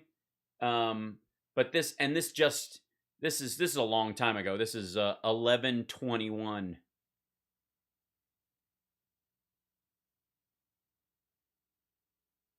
Israel signals confidence in its relationship with Biden. Owie. Let's see. Here you go. Later. Israeli officials are feeling confident about where they stand in Washington. Nearly 1 year into the Biden administration, President Biden took office promising to recenter the U.S. and its relationship with Israel following overt favoritism during the Trump administration and outright antagonism between former Israeli Prime Minister Benjamin Netanyahu and Democratic President Barack Obama. Netanyahu's successor, Israel Prime Minister Naftali Bennett, has called for a new spirit of cooperation with Democrats and has sought to soften disagreements on thorny issues like the Iran nuclear deal and advancing solutions to conflicts with the Palestinians. Biden has largely sought consensus with Israel, shifting his administration's language on Iran, firmly supporting Israel during its war with Hamas in May, and backing off demands for criticisms related to Palestinians, and despite vocal opposition among progressives in his party. We respect the president, we respect the administration, Israeli Interior Minister Ayelet Shaked said in an interview with The Hill last week. There are specific issues in which we don't think the same, but in general, we are working well together. Oh, and then there's an ad for some. Agreement after peace agreement after peace agreement. They won't even. Yes. It's amazing how many peace agreements you can make with countries they're not at war with. The Abraham Accords. What's that? Oh, you give $50 billion to each country that promises not to bomb Israel. Even the ones that were never going to? Yeah. That's amazing. Call them the Abraham Accords. Two things seem to be going on. Whatever Thanks, Donald Paulie. Trump did, he wants to reverse. And then when it collapses, he blames Donald Trump. It's interesting. Does that annoy the hell out of you? When you put it in terms of complete bullshit, it's fascinating, isn't it? Watching that every night. Well, I know what I'm dealing with, and I knew this during the debates. I knew this during the election. I said your gasoline will go to $7 and then it'll go much higher. That's exactly happening. I knew what. Is that what he said? Yeah. To do, but they lied during all of this. They didn't say they were going to close up the oil industry. You know, I did something that. Oh, and by the way, he means Keystone and Anwar, which Biden ran on. A good friend of yours, Ronald Reagan, couldn't do. I got Anwar approved in Alaska. It's the biggest. Yes, for no good reason. Site probably in the world, probably as large as Saudi Arabia, maybe larger. I got it done. Reagan couldn't do it. Why? Why? We don't need it. The others didn't try. Bush was too busy getting us into a stupid war. They didn't try, but nobody could get it done. I got it done. Nobody could believe it. And I got it. Well, apparently you didn't get it done. Apparently not. You didn't get it done. It didn't get done. It got undone because you couldn't stay in office. To get stuff done, sometimes you got to get reelected because of the stuff you do. And a lot of times, before the stuff you set out to do actually gets done, people step in and go, oh, no, you're not going to do that. And they just ended it. And they ended all drilling. They ended leases. We're going now to. Hi. No, they didn't. As a matter of fact, they are, let's see, Biden, oil and gas leases. Just may I?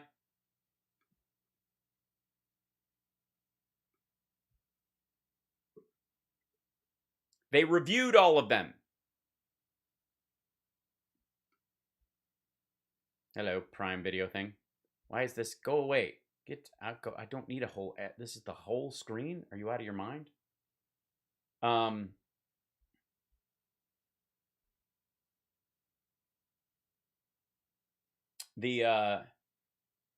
January 27th, Biden signed an executive order, and this is to pause new permits and directed the Department of Interior to launch a rigorous review of existing programs related to fossil fuel development. But a lawsuit filed in March on behalf of 13 states led to a judgment that blocked Biden's pause. That's the initial leases. So the idea that somehow gas prices are up because Biden stopped the new leases for exploration is lunacy, because that doesn't affect, that's to look for new sources of oil. That has nothing to do with what's actually coming out. Millions and possibly billions of dollars are at stake. Judge Terry Daughtry wrote in his ruling. Was nominated in 2017 by then President Donald Trump, of course. The administration is moving forward with new leasing. Jen Psaki said their hands are tied. We're required to comply with the injunction. It's a legal case and a legal process, but it's important for advocates and other people out there to understand that it's not aligned with our view, the president's policies, or the executive order that he signed.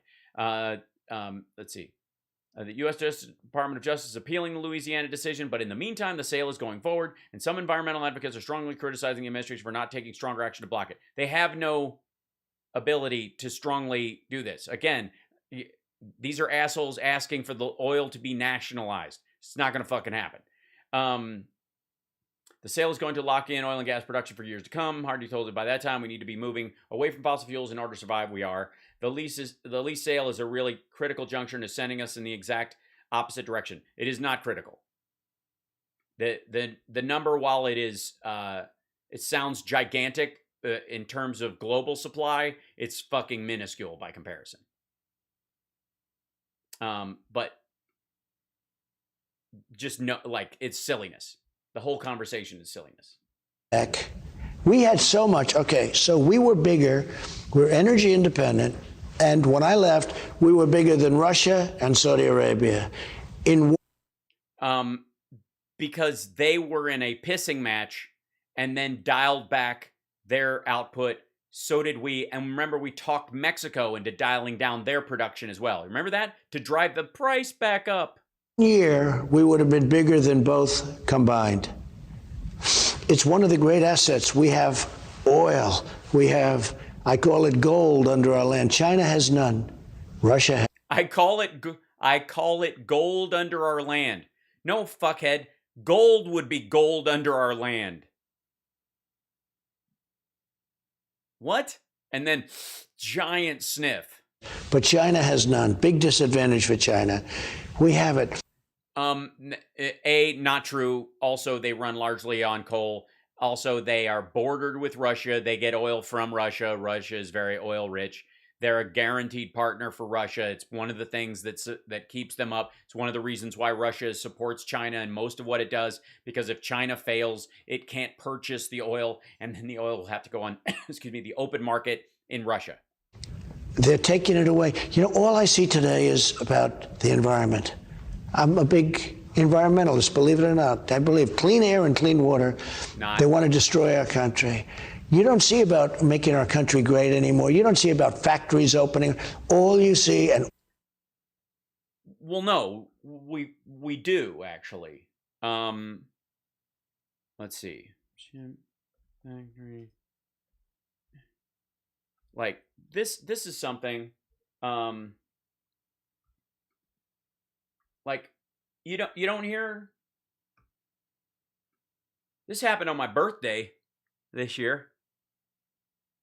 You don't hear about that anymore?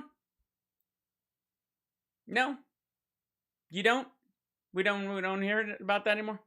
Intel breaks ground on $20 billion Arizona plant as U.S. chip factory race heats up? No? 2 new factories in Arizona as part of its turnaround plan to become a major manufacturer of chips for outside customers. $20 billion plants, dubbed Fab 52 and Fab 62, will bring the total number of Intel factories at its campus in Chandler, Arizona to 6. That's right. There were already 4, and now there's going to be 6. They will house Intel's most advanced chip-making technology and play a central role in the Santa Clara, California-based, an American company. That's funny. Based company's effort to regain its lead in making the smallest, fastest chips by 2025, after having fallen behind rival Taiwan Semiconductor Manufacturing Company Limited, which, by the way, is also building a chip factory in the United States. Yeah, you don't believe me? Hold on. So we'll take this, copy, we'll add a tab, we'll put this up here, we'll paste this in here, and then go U.S. factory. How about that? We just type that in and look at there. Go. Oh, there we go. TSMC has begun construction at its Arizona chip factory site. June 1st, 2021. You just don't hear about factories anymore. You just don't. You know what I mean? You're like, yeah, but there's the fucking, no. Is the reason they're building the chip factories in the desert because they need the sand for, there's silicone. Obviously, you could do that, sure.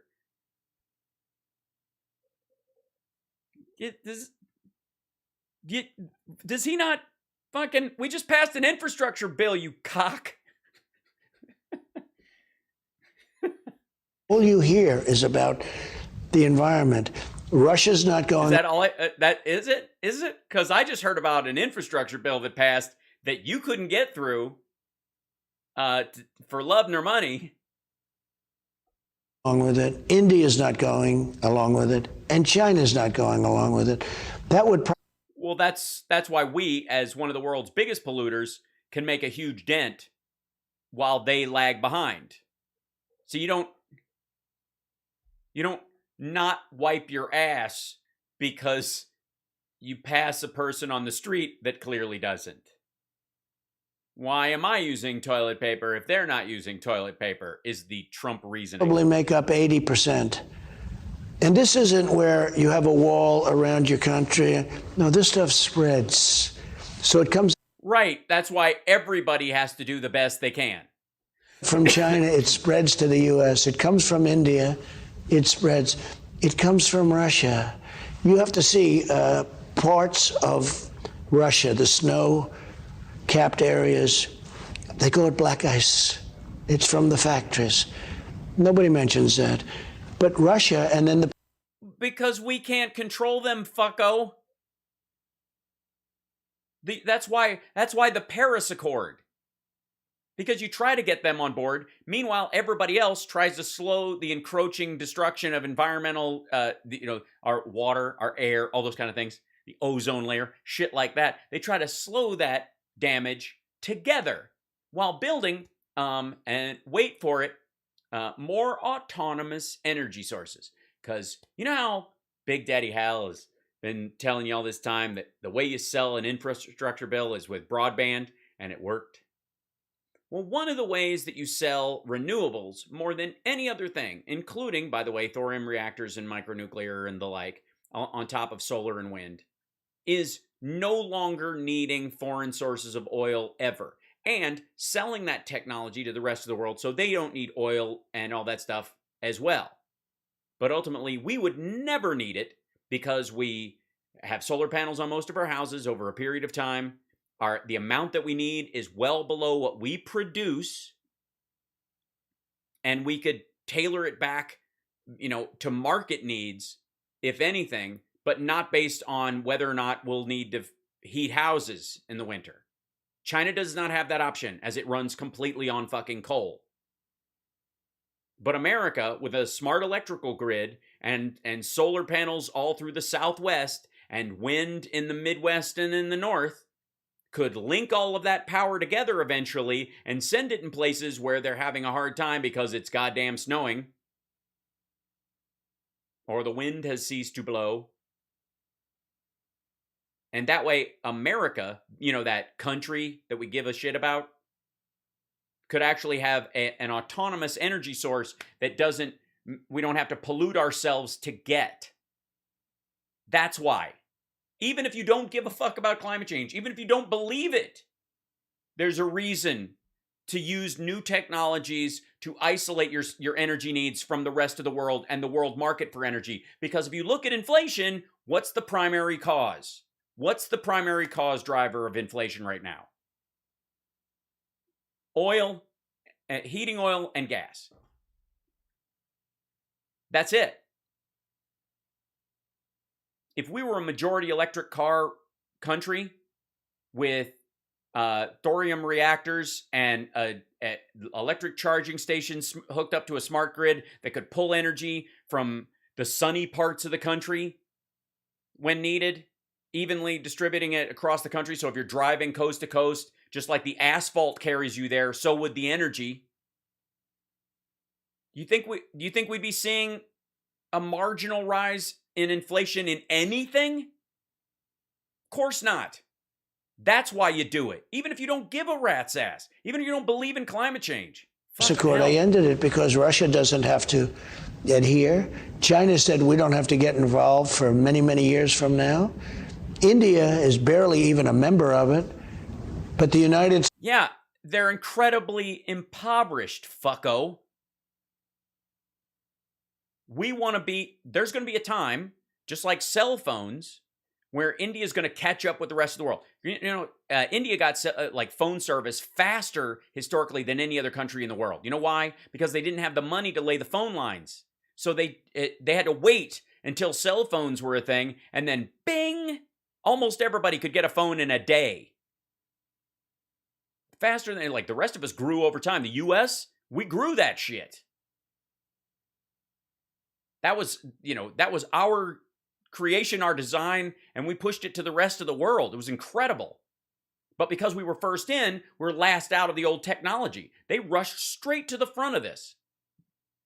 The same thing will be true of renewable energy at some point. There are parts of India where people simply just burn wood for fuel. Through a lot of just huge villages, millions of people. And if at some point we have easily reproducible solar systems that you can drop into these areas that they can buy for very little money because the technology and the quality of technology has been refined so much, then we can deliver that to those countries and they will pay for it. And America will be on the cutting edge of that and delivering it. And they'll be able to, aw, what's the chip doing? Look at the chip coming in. He's just hanging out. He is. You got a chip on your shoulder. Can that see him? Come here, buddy. Hi, buddy. Look at this, buddy. Oh, hi. You're going? Or? I'm going. Okay. He just ate. What is happening? Chipper knows about natural energy. He's got lots of it. Except when what was that? He just jumped from the box. He was like, what's that? My box. What? Don't tear my box apart. Don't do it. Yeah. What's happening? Do you want to go with Mama? You want to go? Well, I want to go jump in the box. Go for it. Here you go. Yeah. It's a box. So once China and India decide to turn that corner, it would be nice if they did it with American technology that was designed by people who actually give a shit about the environment and improve their technology based on that idea, as opposed to building it simply on how cheap it is. States would have to close 20 to 25% of its factories in order to adhere to what they're supposed to do. We have the most stringent, and this guy put us back in. And when I spoke to Macron and others about the Paris Climate Accord, they would smile at me. They knew how bad it was for us. They knew how bad it was for us. And when I ended it, I thought I'd be just excoriated. The people of our country loved it when I ended it. And I don't know if you know, because you only talk to people who think the sun shines out of your ass. I think you do. That last year, in my last year, we had the cleanest air and the cleanest water.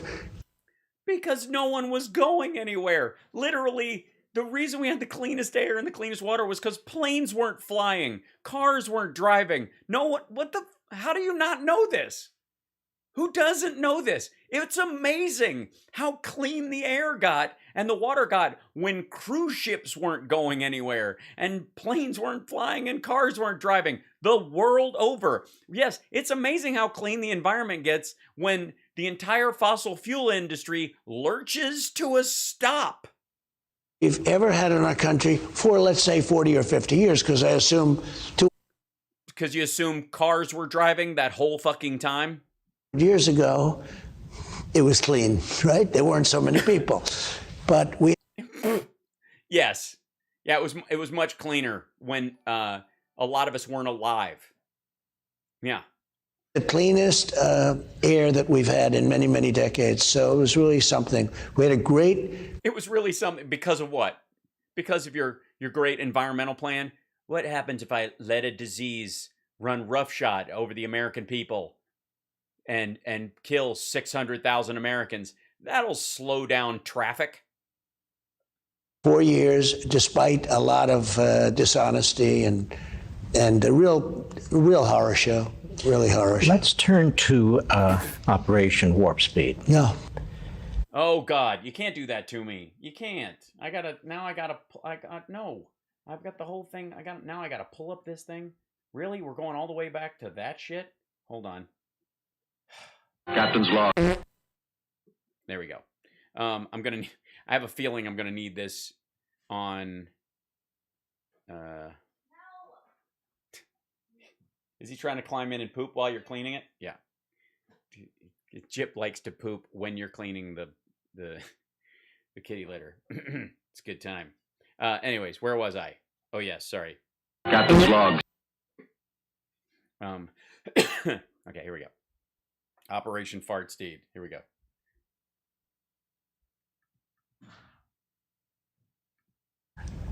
No president, no administration has ever produced, working with the private sector, 1, let alone 3 vaccines in less than a year, dealing with a... Yeah, you know why? You know why? Because none of them have ever done it in the year 2021. 2020. That's why. I'm sure they would have loved to do it. They would have loved to throw everything they could at it back when the Spanish flu was around, but they didn't have electron microscopes. They hadn't completely mapped out the human genome. That was a killer virus. Yeah. You were mocked by the media. You were mocked by Joe Biden from his basement. You were cackled by... He was cackled. How do you get... You were cackled? Is that what it is when Kamala Harris laughs at you? You're cackled? You were mocked by Joe Biden from his basement. You were cackled by Kamala Harris.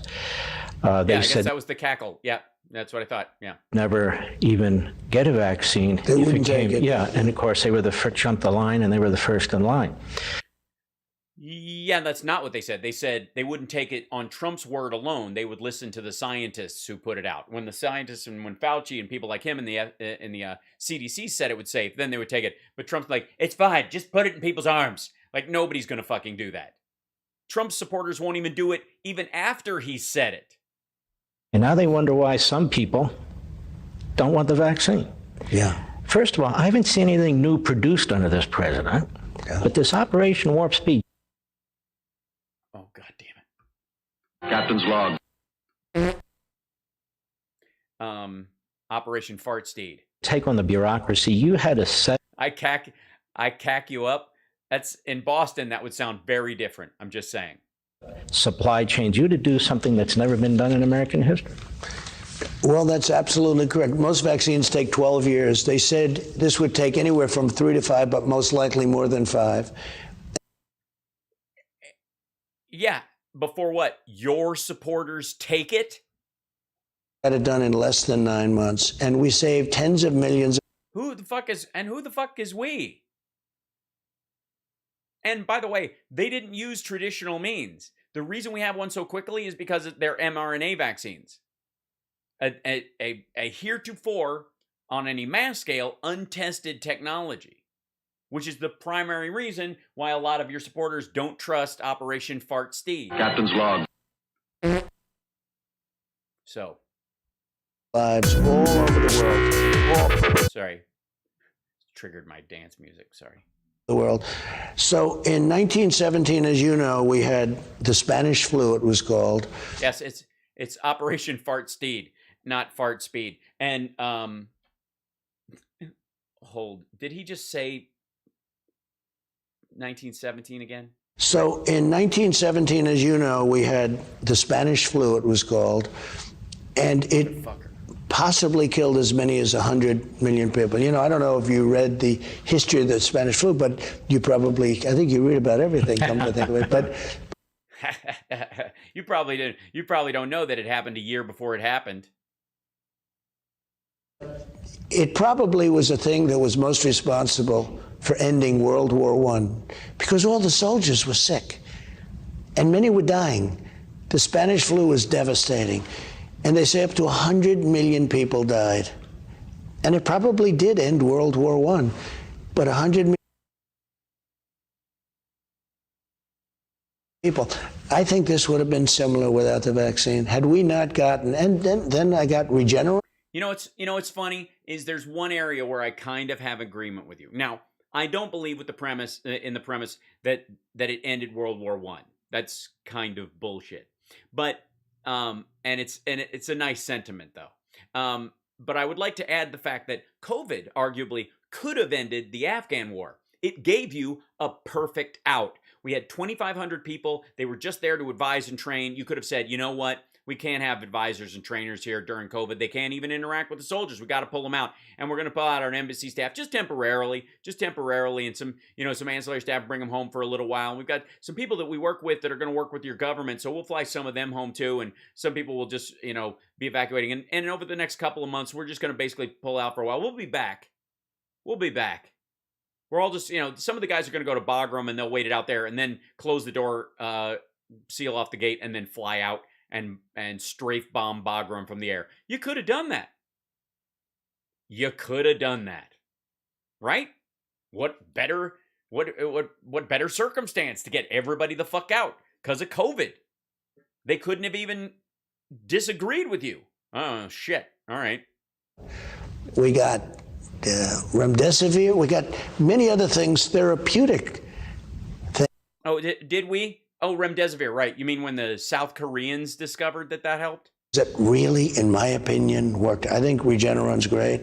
Eli Lilly came out with something that's similar. We did a great job. And it's interesting.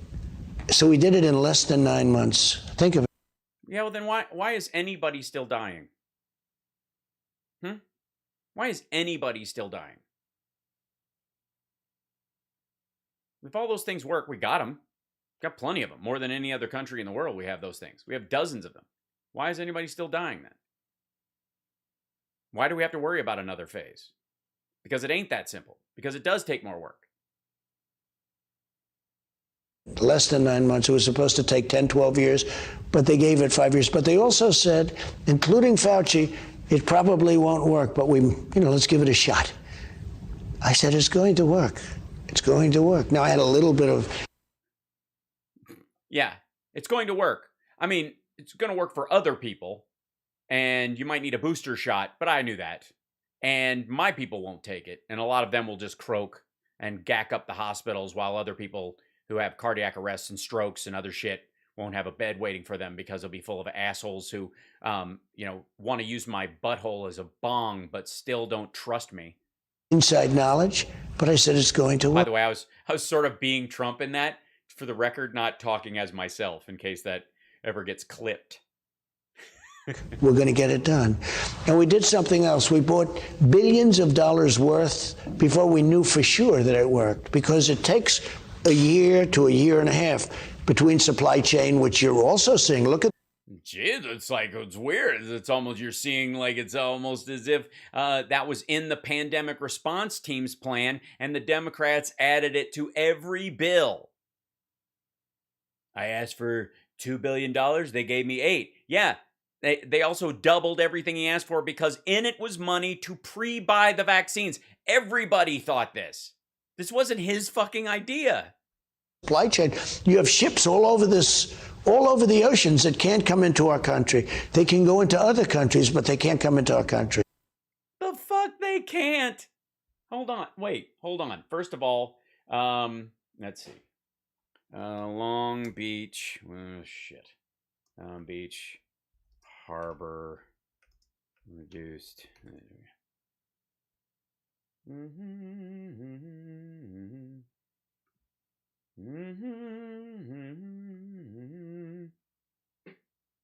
The question is not, when you are president, if you have problems or challenges.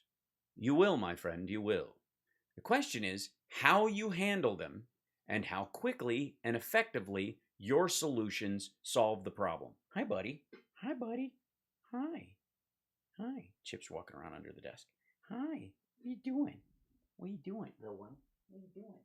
Come here. Oh, he's a little... Oh, look at him. He's such a handsome man.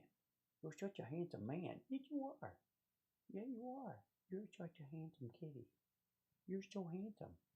And you're purring and you're happy and your paws are on my neck and choking me. You're a little guy. You okay? Yeah, I know you're a sleepy boy. I know you just ate a big meal and you're growing. You're a growing kitty. You're growing super fast. And you must be exhausted. Yeah. Excuse us for a minute, if you do. You don't mind. Just a boy. Yeah. He's a little man. He is. You're a little man. How are you? So, he's very big. He's growing. Do you think people just keep Trump away from the news once it turns differently? Once his talking point dies, they just stop showing him newspapers? You think that's what happens? Or does he just avoid looking at it because he knows it's being fixed? Or is he just gets stuck on something and can't, he's just blind to reality? It's hard to tell. Yeah. Who takes care of the cats when you go on vacation? Well, Summer will be here. She's not going with us in Nashville, so with me and Cam. So she'll be here with the cats. Yeah. Right. There you go. There you go. Hi, buddy. Yeah. You just lay down. That's good. You can sleep. There you go. Yeah. You wanna lay down? Yeah, you're good. There you go. Hi. Yeah. It's like, could you stop? You're not petting me. What's wrong? Well, you're on my, thanks, buddy. You're on my cable. All right, here we go. Here you go. I'm sorry, I can't put my knees together because of the stool I'm on, kiddo. Yeah, I know. I know I'm working. No one. He's just laying on my leg and wants pets. Like, look at this. It's so cute. He's such a cutie. You're so handsome man. You're such a handsome man. You're always a scratchy chin. Sorry. Hi. I'll do a show in a second. Give me a moment. That's right. It's going. He just doesn't. You think Levin has this on a newspaper near him and just hides it? Just keeps it away from him so he doesn't know? You have all these boats. They can go everywhere, but they can't come here. Yeah. It's gross incompetence. Our country is being run by people, I'm going to be very nice, that have no idea what they're doing. We'll be right back. This is a Fox News alert. I'm throughout the evening. Yes, we saw it. Yeah, of course they're going to show the fucking footage. Book, and I want to do it some justice here. By the way, that's what he's doing. He's selling the book. He's doing this hour-long thing is so he can sell a book, which is $49 and $249 if he autographs it because he's broke. Why in the world would he need to whip out a picture book and sell it if he was a real billionaire? I'm dead serious. If you're a real billionaire, like you do a short interview, but Don Jr.'s owns the publishing company that put this out. And, he and Ivanka are the only quotes on the site. We showed it to you. I don't even know if it's ego at this point. It's kind of pathetic. You signed the largest tax cut in American history. Right. Bullshit. No, he didn't. No, he did not. Factually incorrect. You were accused of signing a tax cut for the rich. When you look and analyze it, it clearly was. Well, I mean, rich corporations. Obviously, it expired for individuals. For the rich, a lot of rich people opposed what you did, including deductions for mansions and vacation homes. You eliminated all that sort of salt. They call it salt. The Democrats want to push it back in because a lot of their buddies want it back in. And by the way, that's just so you can write off state taxes. Your tax cuts, the economy exploded in growth. That's right. We didn't have supply chain problems. Even through the virus, we didn't have supply chain problems. I'm sorry. Yeah, we were just awash in PPE. I don't even understand why people were concerned about lack of masks or PPE for you couldn't step outside without stumbling over the shit. Rate of employment among blacks, Hispanics, women, whites. And it never tapered, meaning it always stayed the same distance. So you have parallel lines. You only get credit for helping minorities if the line between them tapers with whites and Asians. That's how you know you're actually making progress for those people. If the economy's generally just doing what it's doing, that line will always be parallel, going up or down. But when it moves together, that's when you actually are showing progress in a policy, for example, like we're seeing now. All right. Body and so forth. Then the vaccine, then the virus hits. Right. You're still coming out after the virus. And now this administration's in. Everything is centralized. Everything is government. Everything is tax and regulate. You killed regulations because they were smothering the economy. They're reversing all of that. The economy's dropping dead. It's true. And I'm sorry. The economy is dropping dead. The economy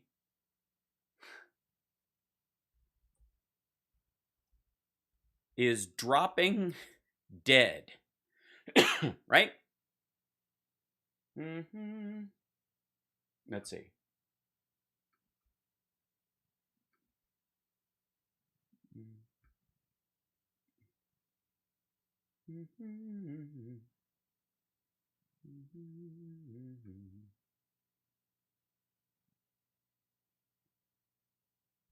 Well, let's see. Here we go. The Conference Board of Economic Forecast for the U.S. Economy, 2021. Conference Board forecasts the U.S. real GDP growth will rise 5% annualized rate in quarter 4 2021 versus 2% growth in quarter 3. Yeah, that sounds like dropping dead. And let me run that by you again.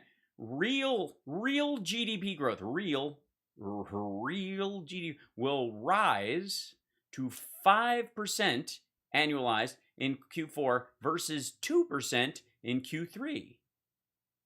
And that the 2021 annual growth will come to 5.5% year over year.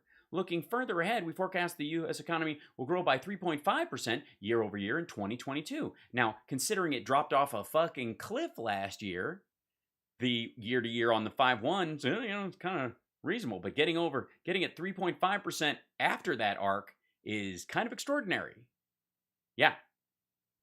This forecast is a downgrade from our October outlook. Despite the recent approval of large bipartisan infrastructure package by Congress, this package will certainly benefit growth.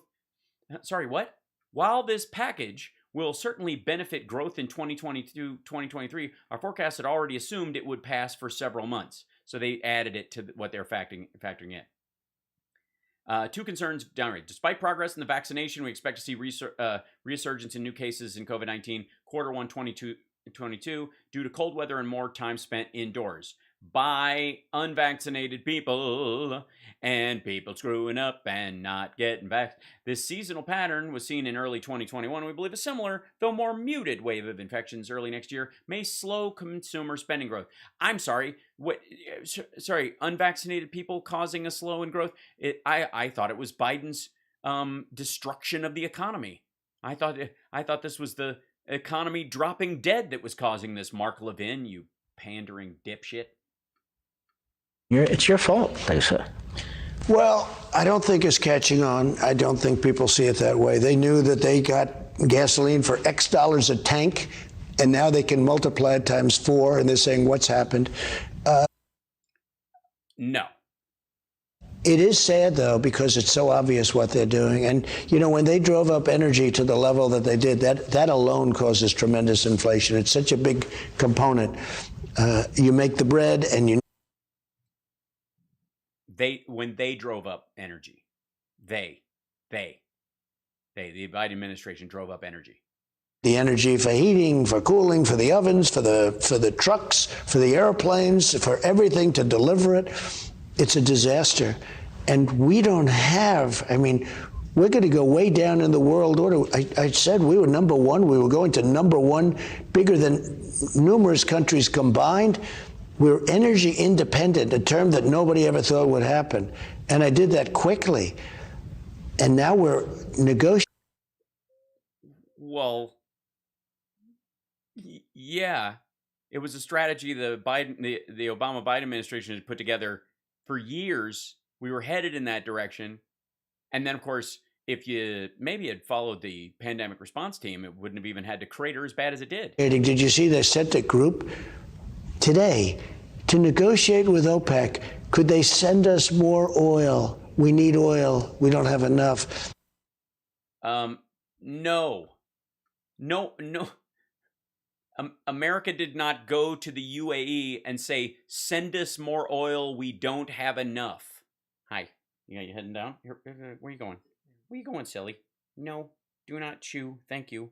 Thank you. Thanks very much. Jesus. So ridiculous. Oh, by the way, what they did go to do, what they did go to the OPEC countries to talk about was, hey, you're being used by China. They're building in any port they're building for you. They're building a military base there as well.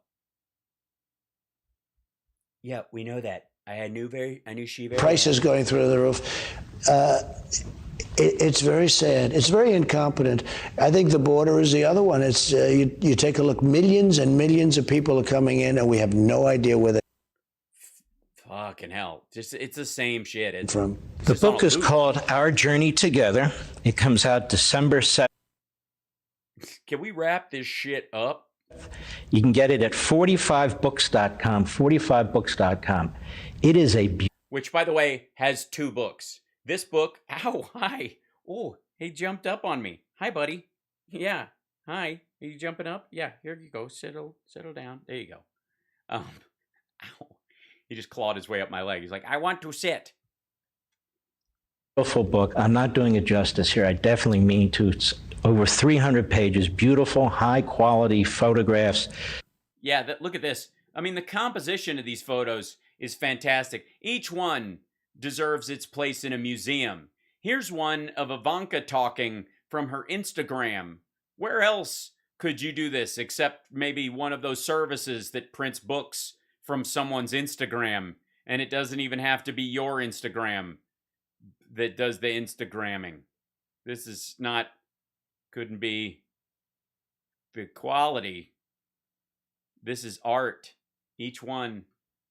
The President's Journey with You. This is great. He got right when he gets photobombed by Ezekiel. Just rude. Zeke, what are you doing, man? Now, let me get this straight. If I touch this, I'm basically Moses, right? That's 4 years of his presidency. It really is a fantastic book. I just want to return to the question. So you chose every photograph in the book.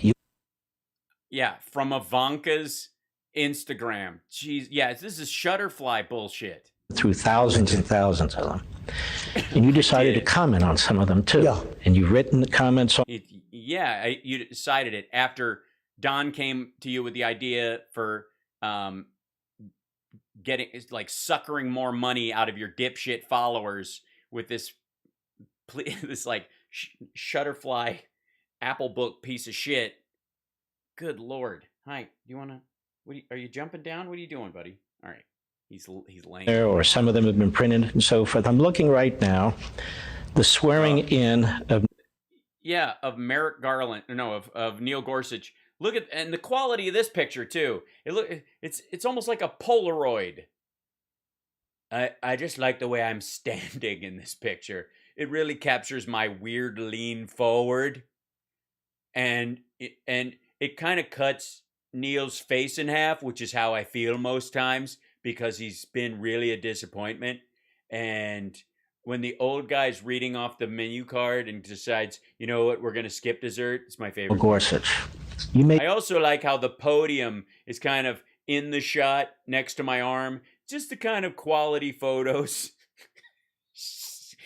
Honest to God.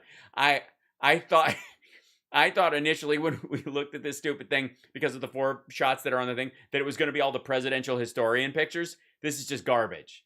This is fucking garbage. Huge difference when it came to the courts. You believe in the Constitution. You love the Constitution, yet you weren't educated in the Constitution. You weren't... You're kind of a dumbass. You kind of didn't give a shit up until you became... But suddenly, if somebody told you something was in the Constitution, you'd go, I love it. Even if it wasn't. And that you love the Constitution so much, you love shit that people only pretend is in the Constitution. It's lovely. Sort of an ideologue or philosopher when it comes to the Constitution. What is it? How did you come to love the Constitution and know that we needed a point? Yeah, yes. Explain to us the part of the Constitution you like. Oh, God. Well, you know, both Corinthians, it's hard for me to even pick. Judges that would follow it. So, number one, I love our country, and our country is based on the Constitution. And Good. Okay, cool. Check. Hold on. I got to make notes. Damn it, I don't have a pen. Someone remember that. Our country is based on the Constitution. I know it's going to slip my mind. you know, our country is not living up to the Constitution right now with the Well, hold on. Where are we? Go ahead. things you see. They're trying to subvert it, and more so now than anybody would ever believe. Bernie Sanders is saying, I can't believe they're doing this. This is far more than what they're doing to our country. Is perhaps, they talk socialism. This is communism in so many ways. There's no freedom of the press. The press is totally corrupt. None. The press and them are the Totally same. corrupt. There's no freedom of the press. That's how communism starts. Couldn't agree more. That's how communism started. The first thing that happens, first thing you do, you try to put out a picture book, and then the next thing you know, the whole fucking place is communism. We'll be right back. Where you going? Come back. I have so many questions yet unanswered. Welcome back. Mr. President, the book Thank you. I was a bit nervous during the break, but I feel much better now. is unbelievable. It's beautiful. The pictures are beautiful. I love our country. Part of the reason I did. Apparently you like dinner with Charlie Kirk. How come he was invited and I wasn't? Huh? I mean, honest to God, this should just be called like Selfie Determination, an American Horror Story. This book is because it is a beautiful book, and it is. Dear God, I did not realize you launched World War III while you were there. You cannot tell me that JFK Jr. is not in one of those goddamn planes. Beautiful pictures, and it is mostly positive comments inside. I'm not. Yeah, there's a couple of things. How do you not take a big giant shit on that? How do you not give me a picture of Pelosi in there with a big, draw a mustache on her? Ripping too many leaders of country, maybe a couple, but not too many. I mean, I had a very positive. Yeah, it ain't Putin, though. Be careful. He's a good man. He's a leader. I've seen him shirtless on a horse, eating a turkey leg. He's a man, a man's man, which sounds a little gay, but still, you know what I mean by it. Relationship with leaders of other countries, even though they knew the game was up, because they hurt our country so badly on trade.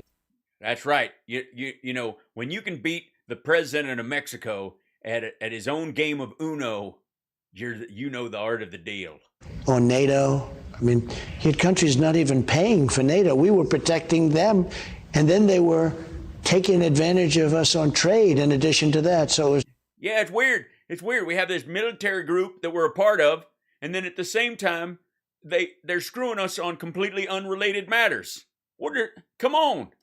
It's terrible, but it's a book that shows you the. Wait a minute. Please don't say that word. The B word. It just makes me, I don't know. Like, you know how they say that stuff triggers people? The B word triggers me. At least have the decency to put burning in front of it. Then I'll feel comfortable again. Beauty of the United States of America, and it really, I think that when you talk about Constitution and when you talk about our country, it's so important that people realize that our country was doing so well. Look, before COVID flew in from the dust, came in from. I don't want to put a pin in that thought, man. Put a pin in it. Hang on to that for later. Make a decision tree on what you're going to talk about. I think his question was about what you know about the Constitution, man. Look, I don't read, but it's the only thing I have read. Okay? And I love that document. because it's not a book, but it's a document, and I've read it. Come on. And he was asking you about it. Please answer his question. Please answer his question. What do you know about the Constitution? Tell him everything you know. China, which, by the way, Dr. Fauci, who I got along with actually quite well, but I usually did the opposite of what he suggested. Now, I don't want to be rude, but Dr. Fauci is not in the Constitution. Thank God. He said, no, keep it open to China. I said, no, thank you. I closed it in January. That was very, very early. Or we would have lost hundreds of thousands. Well, yeah, I know. Those other countries that closed it 3 days before all said so. Shit, we only beat the United States by like a week. More people. Do you know that Biden lost more people in the... By the way, I'll let you know a little secret. We closed off Appalachia to China a long time ago. Okay? We got enough people with tiny eyes too close together to need anybody else with any weird eyes from overseas. Get out of here. We don't need that at all. We're just trying to get some genetic help in here, something to normalize us. Like a cyclops, that would help. Last year than I lost, and he has the vaccines. It's an amazing number, but they don't have, by the way, no.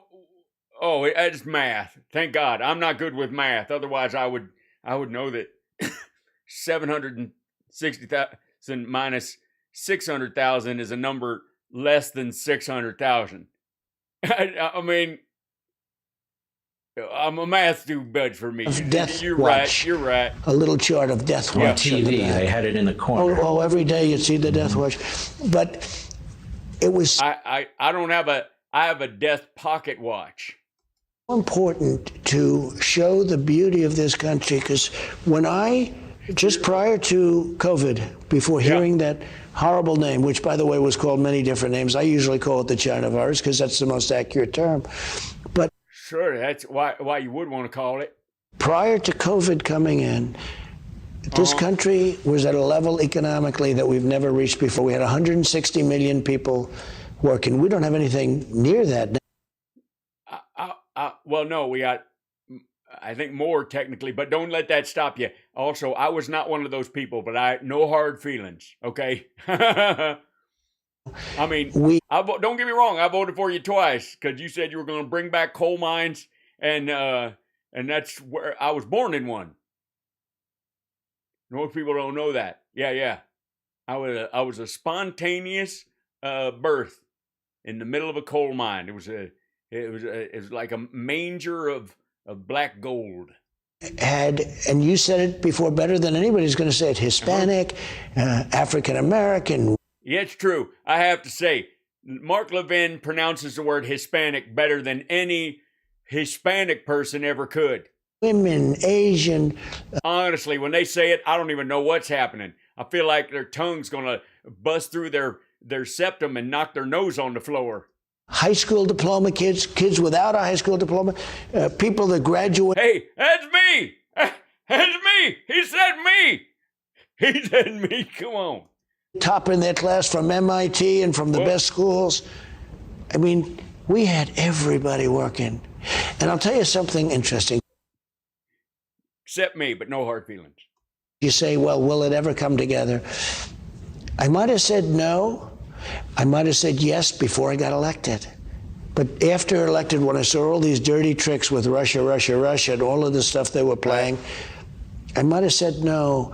But what happened is we had this country so solid. I'm sorry, I'm getting dizzy from, is it yes or no? Would you have or wouldn't you have?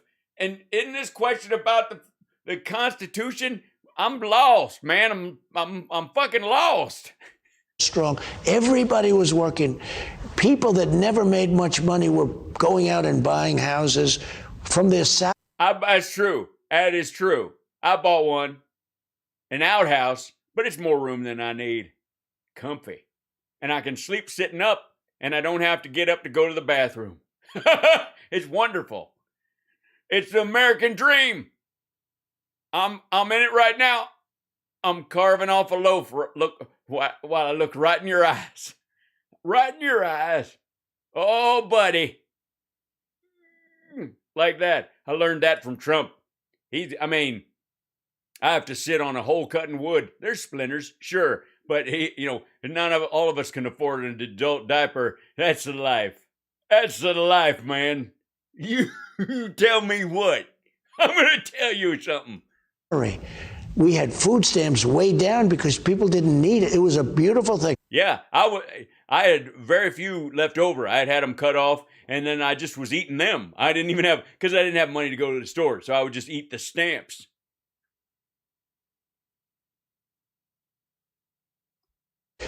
I was getting calls from people very far left, very much on the left, almost. Dear God, and I hope you hung up on him immediately while yelling "commie." Left, probably not radical left, but almost. Let's get together. It's really amazing what's happening. Let's get together. Really? How in the world? Why would far lefties think what you were doing? I mean, they want to destroy the country. They want to destroy everything this country stands for. They want to tear up the Constitution. They want to turn us into an authoritarian dictatorship where they can set prices from the Oval. Oh, my God. It can't be. Trump's one of them. No wonder they want to hang out. That's why I can't. I don't know. Just like every other country in the world, we got hit hard by the China virus. And we had to go down, we had to fix it. And we did a phenomenal job with respect. No, we didn't. You were helping the commies destroy the country. That's why you sucked so bad at it. I tried to protect you. I voted for you. Well, I voted for you twice in the same year. But don't tell anybody it's a felony. And I didn't even know if either one of them would count because my ID was...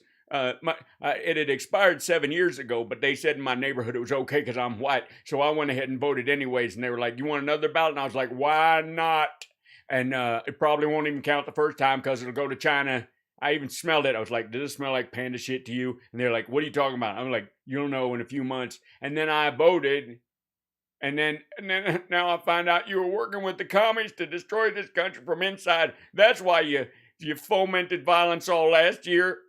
And try to you're lining yourself up with these people who want anarchists. I don't understand why it's like my world's come crashing down. Getting the supplies. We had nothing. I need to play some Lee Greenwood or I'm gonna die right now.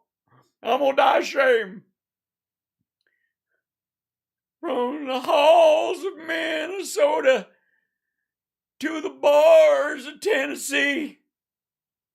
From the top of every mountain to the bottom of the sea, to a brothel in Nevada, to a car lot in D.C. I'm proud to be an American, and they're proud of shit of me, 'cause I'm proud to be an American for as far as I can see. And I won't forget the man who died to make us right for me. And I'll proudly stand up next to you and castigate them still today. Why did I do that? Why did I curse so many veterans in your name? Because they weren't nice to you. I can't believe it. Lee Greenwood, you lied to me. Why'd you lie, Lee Greenwood? You liar. I'm not going to Branson anymore. I'm not doing it. Prepared for this from other administrations. I always say the cupboard was bare.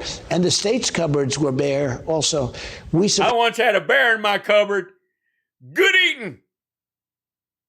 Ventilators. We went into the ventilator business. We were making thousands. That's true. I saw an ad on TV for the king of ventilators. Of ventilators, sending them all over the world. In a short period of time, we caught up with the United States. And those are very complicated machines. I mean, they're... Wait, hold on. Did you just give away the goose again, you dumb son of a bitch? First of all, he trying to tell me he's an American, and then he says this. Wait a second, listen to this. World, in a short period of time, we caught up with the United States. And those are very Wait, hold, who the fuck is we? In a very short period of time, we caught up with the United States. Motherfucker, this is the United States. Holy shit, he's Chinese. Complicated machines. I mean, they're very, very, you got to be smart to make those machines. They are very, very. All right, fuck off, man. I know how to make a ventilator. I had a buddy who wanted to go clam fishing in the creek, and he couldn't stay down long enough, so we soldered together part of a generator and a foot pump for an old basketball, and I had some duct tape and some Flex Seal and he had this old used catheter, and we just, we rinsed it out. We're not complete heathens, and I proctologically entered it into his system, creating a, well, it's it's technical, but I know how to do it. High tech and complicated. We were sending them to I feel seen. Countries. We were sending them free to poor countries that didn't have any, and we were getting them. We were doing the gowns. We were doing the men. Send them free? What kind of commie bullshit is this? Gowns? What is it? This ain't prom, you dumb son of a bitch. So we were doing so much, and we were building hospitals. Cuomo called from New York. I built him a hospital, 2,800. Wait a minute. New York, hold on. New York City got like 7 million people, and you built them a fucking hospital, but you didn't build us one down in fucking Appalachia? Motherfucker, we ain't got one. We ain't got one. You built New York City another one? Oh, I remember. Shit, he lying. That wasn't a real one. That was, don't be stupid. He didn't build the thing. He means the fucking gymnasium. He put them fucking beds in the gymnasium. He didn't build him a hospital. My feelings hurt just for a moment. Beds. Cuomo and de Blasio, they hated me so much. Well, yeah, I mean, they're fucking lousy with hospitals, and you went and built them another one. They didn't even need the son of a bitch. Then you sent a goddamn boat up there. Meanwhile, in Louisiana, people are sucking on boat oars. But I built them a hospital. I don't know that's true, that they were sucking on boat oars. I read that in a magazine. A hospital ship. I built hospitals in Louisiana. I built hospitals all over.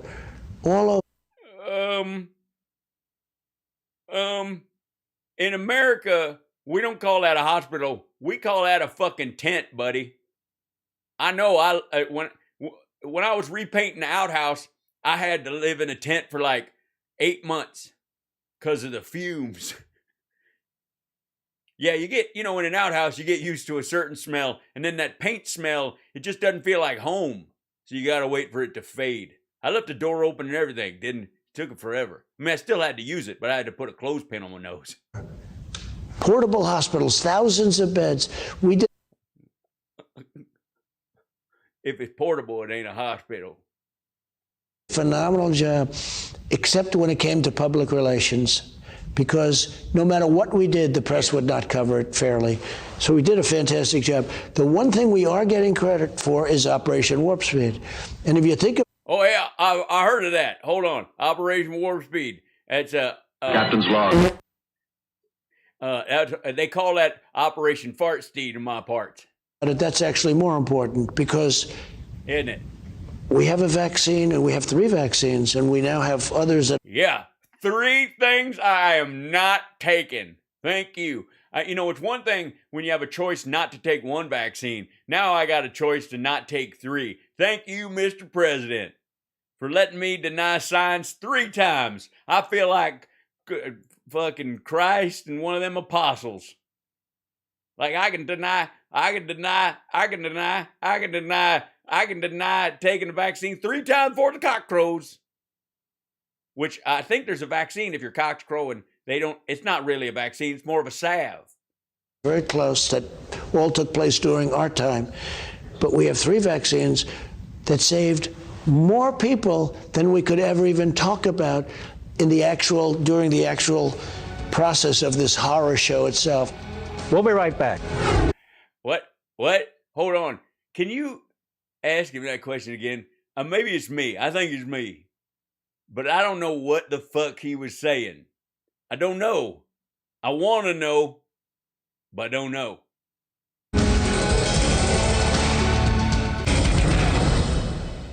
Welcome back. You have a couple pictures Thank you. in your book. One is with Please tell me he Xeroxed his butthole. I did that once. Only time they let me in an office building. Never again. That'll learn them. Do not. Nancy Pelosi standing up and pointing Yeah. at a meeting filled with individuals. Now, I have to say that there's wonderful composition in this photo, especially if you like the idea of a giant penis right in the middle of everything. Look at that thing. That just looks like, it looks like the inside of somebody's mouth or something. There's all those teeth and or like, but there's this giant, never mind. It's almost as if the people in the photo are ancillary to the actual photo itself. It's almost like it's about this guy in the middle, and they did a terrible job showing him. Don't get me wrong, I'll still get the tattoo. What was that all about? Well, I have a number of pictures, and I have a picture of Nancy Pelosi. I have a picture of Merkel of Germany, who I got along with very well. That was Yeah, I love this one. This reminds me, it's a very personal photo for me. This reminds me of the time when I was in church and I took a shit in the collection plate because I could no longer hold it. And they decided it was time for an intervention. And to my credit, I sat there and listened. I mean, I did it again the next week, but I listened, and I think I should get credit. also, we have a lot of pointers. There are a lot of people pointing. But with Pelosi, yeah, is there a whole like pointing section of the book? Chapter 7, points to be made. I watch the way she behaves with Biden, and he can't even communicate with her. There's no communication. I'm pretty good at that stuff. I see. There's no she could say, our president said this or that. He didn't say this or that. He just wanted to go home. I don't blame him. Oh, I see. Yeah, no, I don't, you don't think he used to be in, they don't, what? I don't understand. What are you talking about? Of course they talk. They're communist conspirators, just like you. He just wanted to go home, like in the Capitol recently. But I watched how destructive she was. Well, that, he does have a nice house, though. You got to give him that. You got to give him that, right? He does have a house. I mean, it must be nice to live in a golf course like Carl from Caddyshack. That's the life. I wish I had I have a Carl from Caddyshack tattoo. It says, it's no big deal. And it's over a thing that looks vaguely turd-shaped. I won't tell you where it is, but trust me, it shows that I am a true fan. Like with the impeachment, where they have a tiny majority, and they get them to vote to impeach somebody over a perfect phone call. Over a phone call, senators were saying, I never knew you were so nice. It was such a perfect phone call. I know. I made a perfect phone call once. It was great. Largely, what I did at the time, obviously, technically it was a felony because I was making it over state lines. But what made it a perfect call was that I'd watched enough CSI to know when to hang up so it was untraceable. You know what happened? When I released the tape, we had a transcript. When I released the tape, they were already very far down the road to impeachment. When she saw that tape, she said, we can't impeach him for this. What are you, crazy? How did you people do this? Yeah, she was like, that's why she turned around, reverse course. That's why she stopped, man. She stopped everything. All right, I'm going back to relative normal. I'm going to hurt my face doing that. And they said, well, we think we should go ahead. All right, we'll go ahead, but we can't do this. So she got roped in. Yeah, that by the way, that is absolutely how the conversation went. That one. And I released the transcript. We got approval because it's a terrible thing when you do this. We got approval, motherfucker. You were president of the United States. You were the approval. We got approval? What do you mean from the Ukrainians? They'd already admitted that you had pressured them. Of course they're going to be okay with it.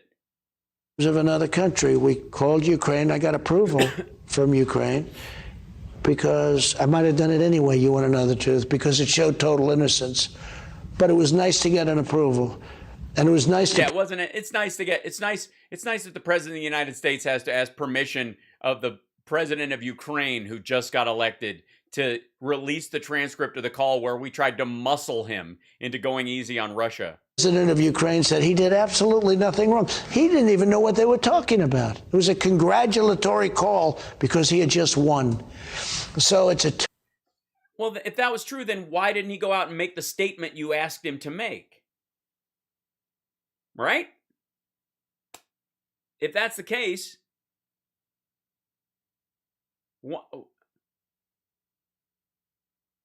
right? If there's not a problem, then why didn't he make the statement you insisted that he make? That Rudy went over there and told him, dictated the message he was going to say, and then he didn't say it.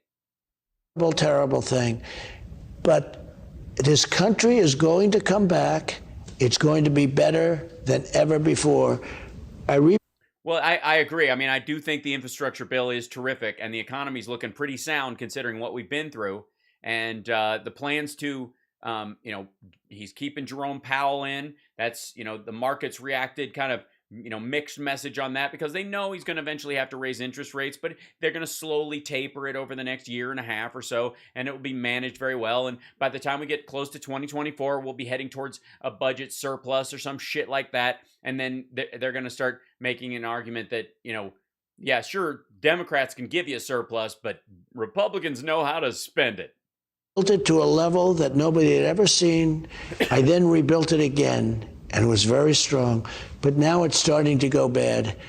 And inflation is a very, very... Well, then it wasn't strong. Then it wasn't fucking strong. Bad thing. I was here with Jimmy Carter. And the good news is Jimmy Carter went to Mar-a-Lago? He's a very happy man because he's no longer going down as the worst president in history. So he at least... No, that's true. You are. And he never qualified for that in the first place. And he's a good and decent man and a genuine Christian. And fuck you. Should be very content and very happy. But I was here during the inflation... He is. He is, because he had twice the number of jobs created that you did. With fewer people in the country. That's right. Look it the fuck up. Inflation, if you'd like to call it that, of Jimmy Carter, it was a disaster. And this is much worse. We'll be right back. What kind of anchor ad are they going to have? We have many beautiful photographs. There you are examining the wall.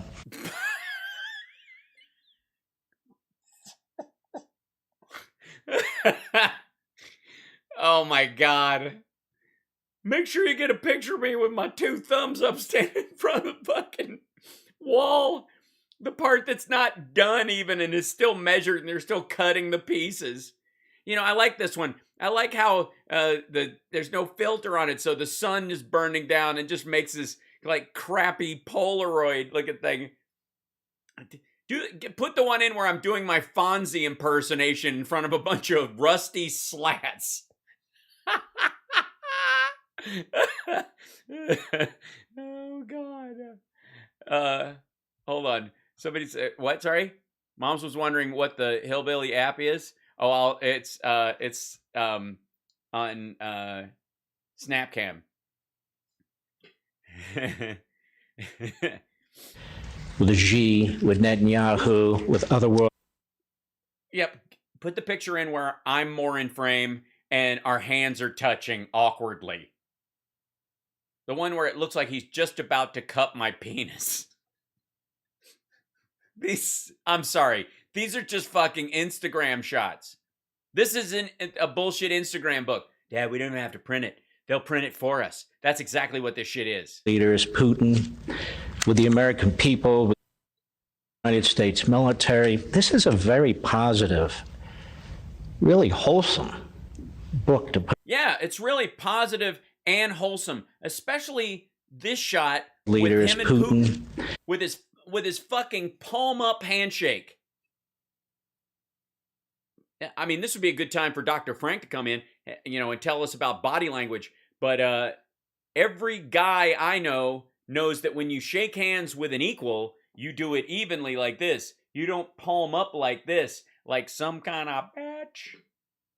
Like this is basically belly up. Look who has control in that handshake. Look who's giving, look who's taking. Order now, guaranteed holiday dinner. Our journey together. Jesus Christ. Why don't they just call it the Great American Awakening? Yeah, it's just with the American people, with the United States military. This is a very positive, really wholesome book to. It's a really wholesome book? Is it? Let's see.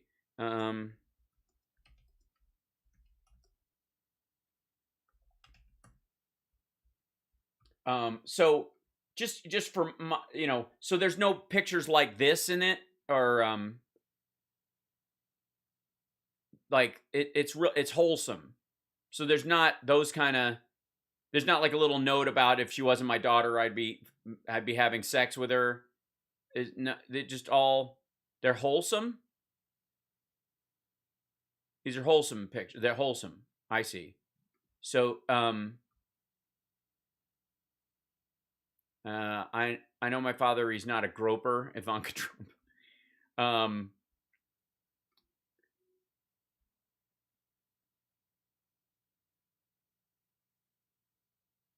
Yeah. I'm sure he's right. I'm sorry. That's my bad. Hold on one second. I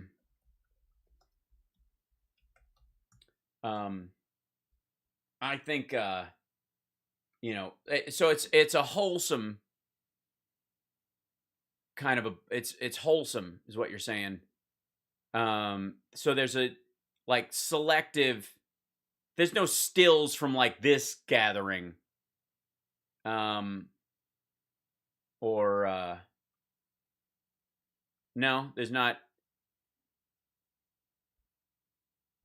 This kind of thing is not like the shot of them, like this business.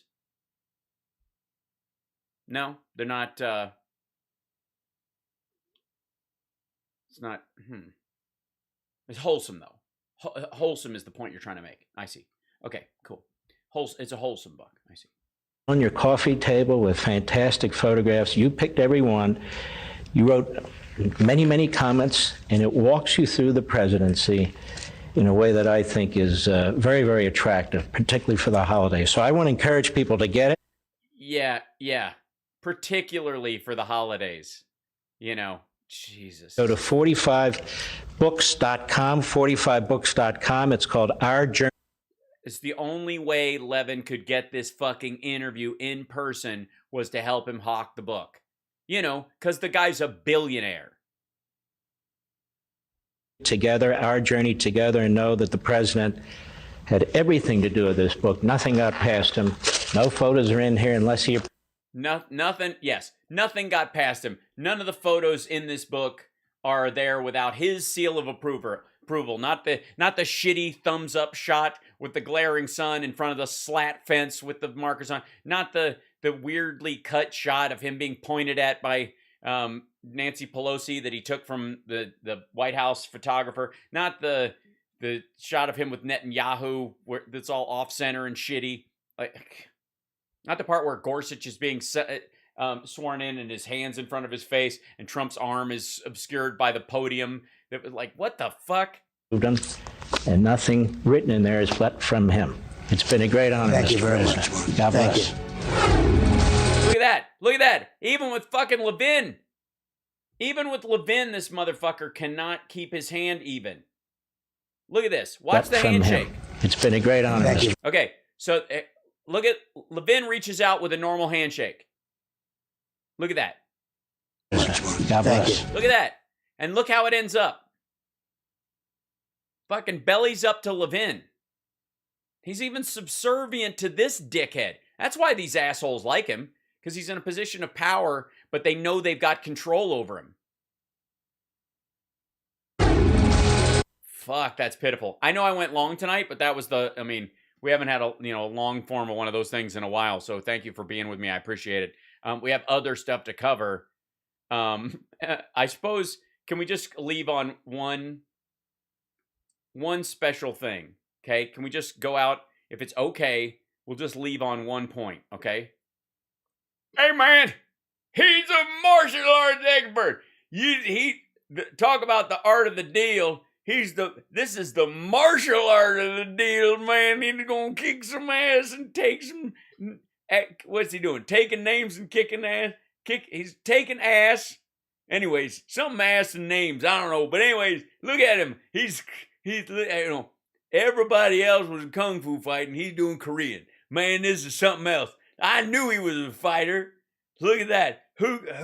I mean, can you imagine what he had to do to get that honorary? That's a 9th degree black belt in Taekwondo, man. Elvis didn't even get that far. Elvis had to take a bunch of classes for years and practice all the time, and all he got was like first dan or some shit like that, man. He never got, and look at that. And he's wearing one of Elvis's old gis, apparently. You can tell because it's a size XXL pumpkin. And that's the cut. It's a pumpkin cut. I don't know if you know that, but that's a good one because it gives you a little lift under your belly girdle. That helps to support your diaphragm while you're ki-ing when he's going kooky ba-pow. And then his knuckles aren't even sore from breaking all those boards. Because you have to do, if you're going to get an honorary 9th degree Dan, you don't know this. A lot of people don't know this. It's truth though. God's honest truth. Swear on the life of my favorite hog. Limpy. Don't ask. It's a naturally occurring limp. Naturally, if that happens to you, you're going to limp a little. All right, come on. To get that honorary degree, he had to break as many boards in one sitting as somebody would do for years trying to do it. You know, your first board when you're in class, when you're little, and then you did 2 boards, and then 3, and then 5, and then you use your head and your elbow, and, you know, that one you have to break with your penis when you're drunk with your buddies after you get your brown belt. And then you get your black belt, and then you got to do like a stack of them, or you got to break ice like in Karate Kid or something like that. And that's like over the course of the years, that's some serious wood. You know what I mean? Come on now. That's not what I meant. Y'all went to. I like wood. That's not. Shut up, Tucker. So he went in there. Look at it. His hands are all tiny and small. That's probably how he does it. Because, you know, a lot of force in a very small space. That's why a bullet works. Everybody makes fun of his tiny hands, but those are like bullets. Kapow. It's all that force in a tiny little space. And it hits you, and then you don't even know, if you felt it. Like when Trump hits you, he'll hit you so hard, you don't even know you've been hit. You know what I mean? You can walk around for days and not even know it. That's how much of a martial artist as he is. Martial art of the deal, baby. That's what I'm talking about.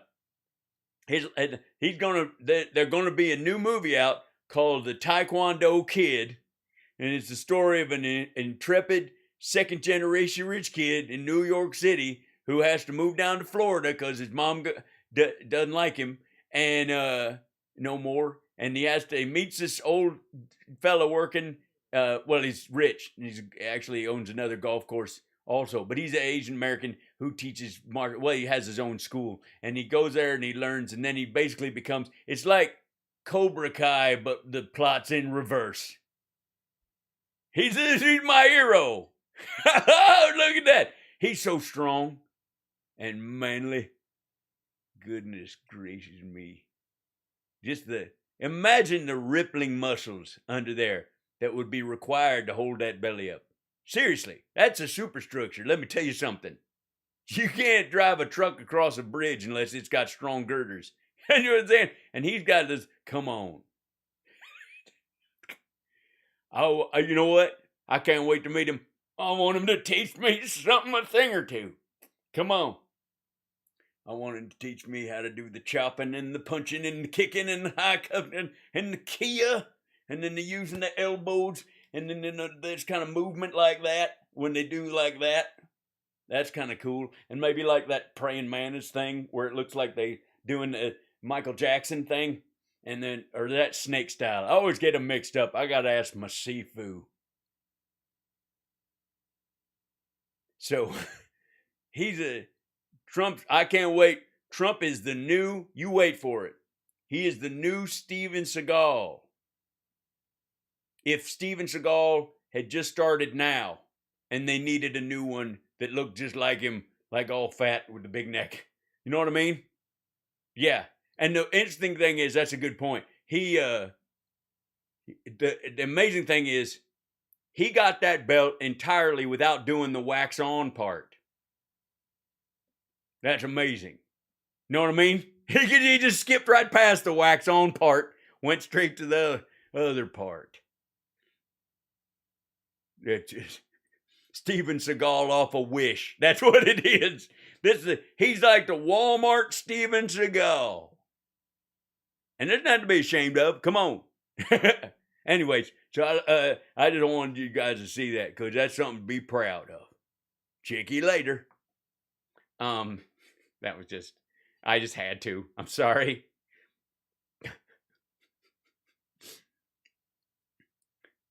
I just thought of another joke. Hold on one second. I feel like this is so stupid. Kung Fu Pander. Get it?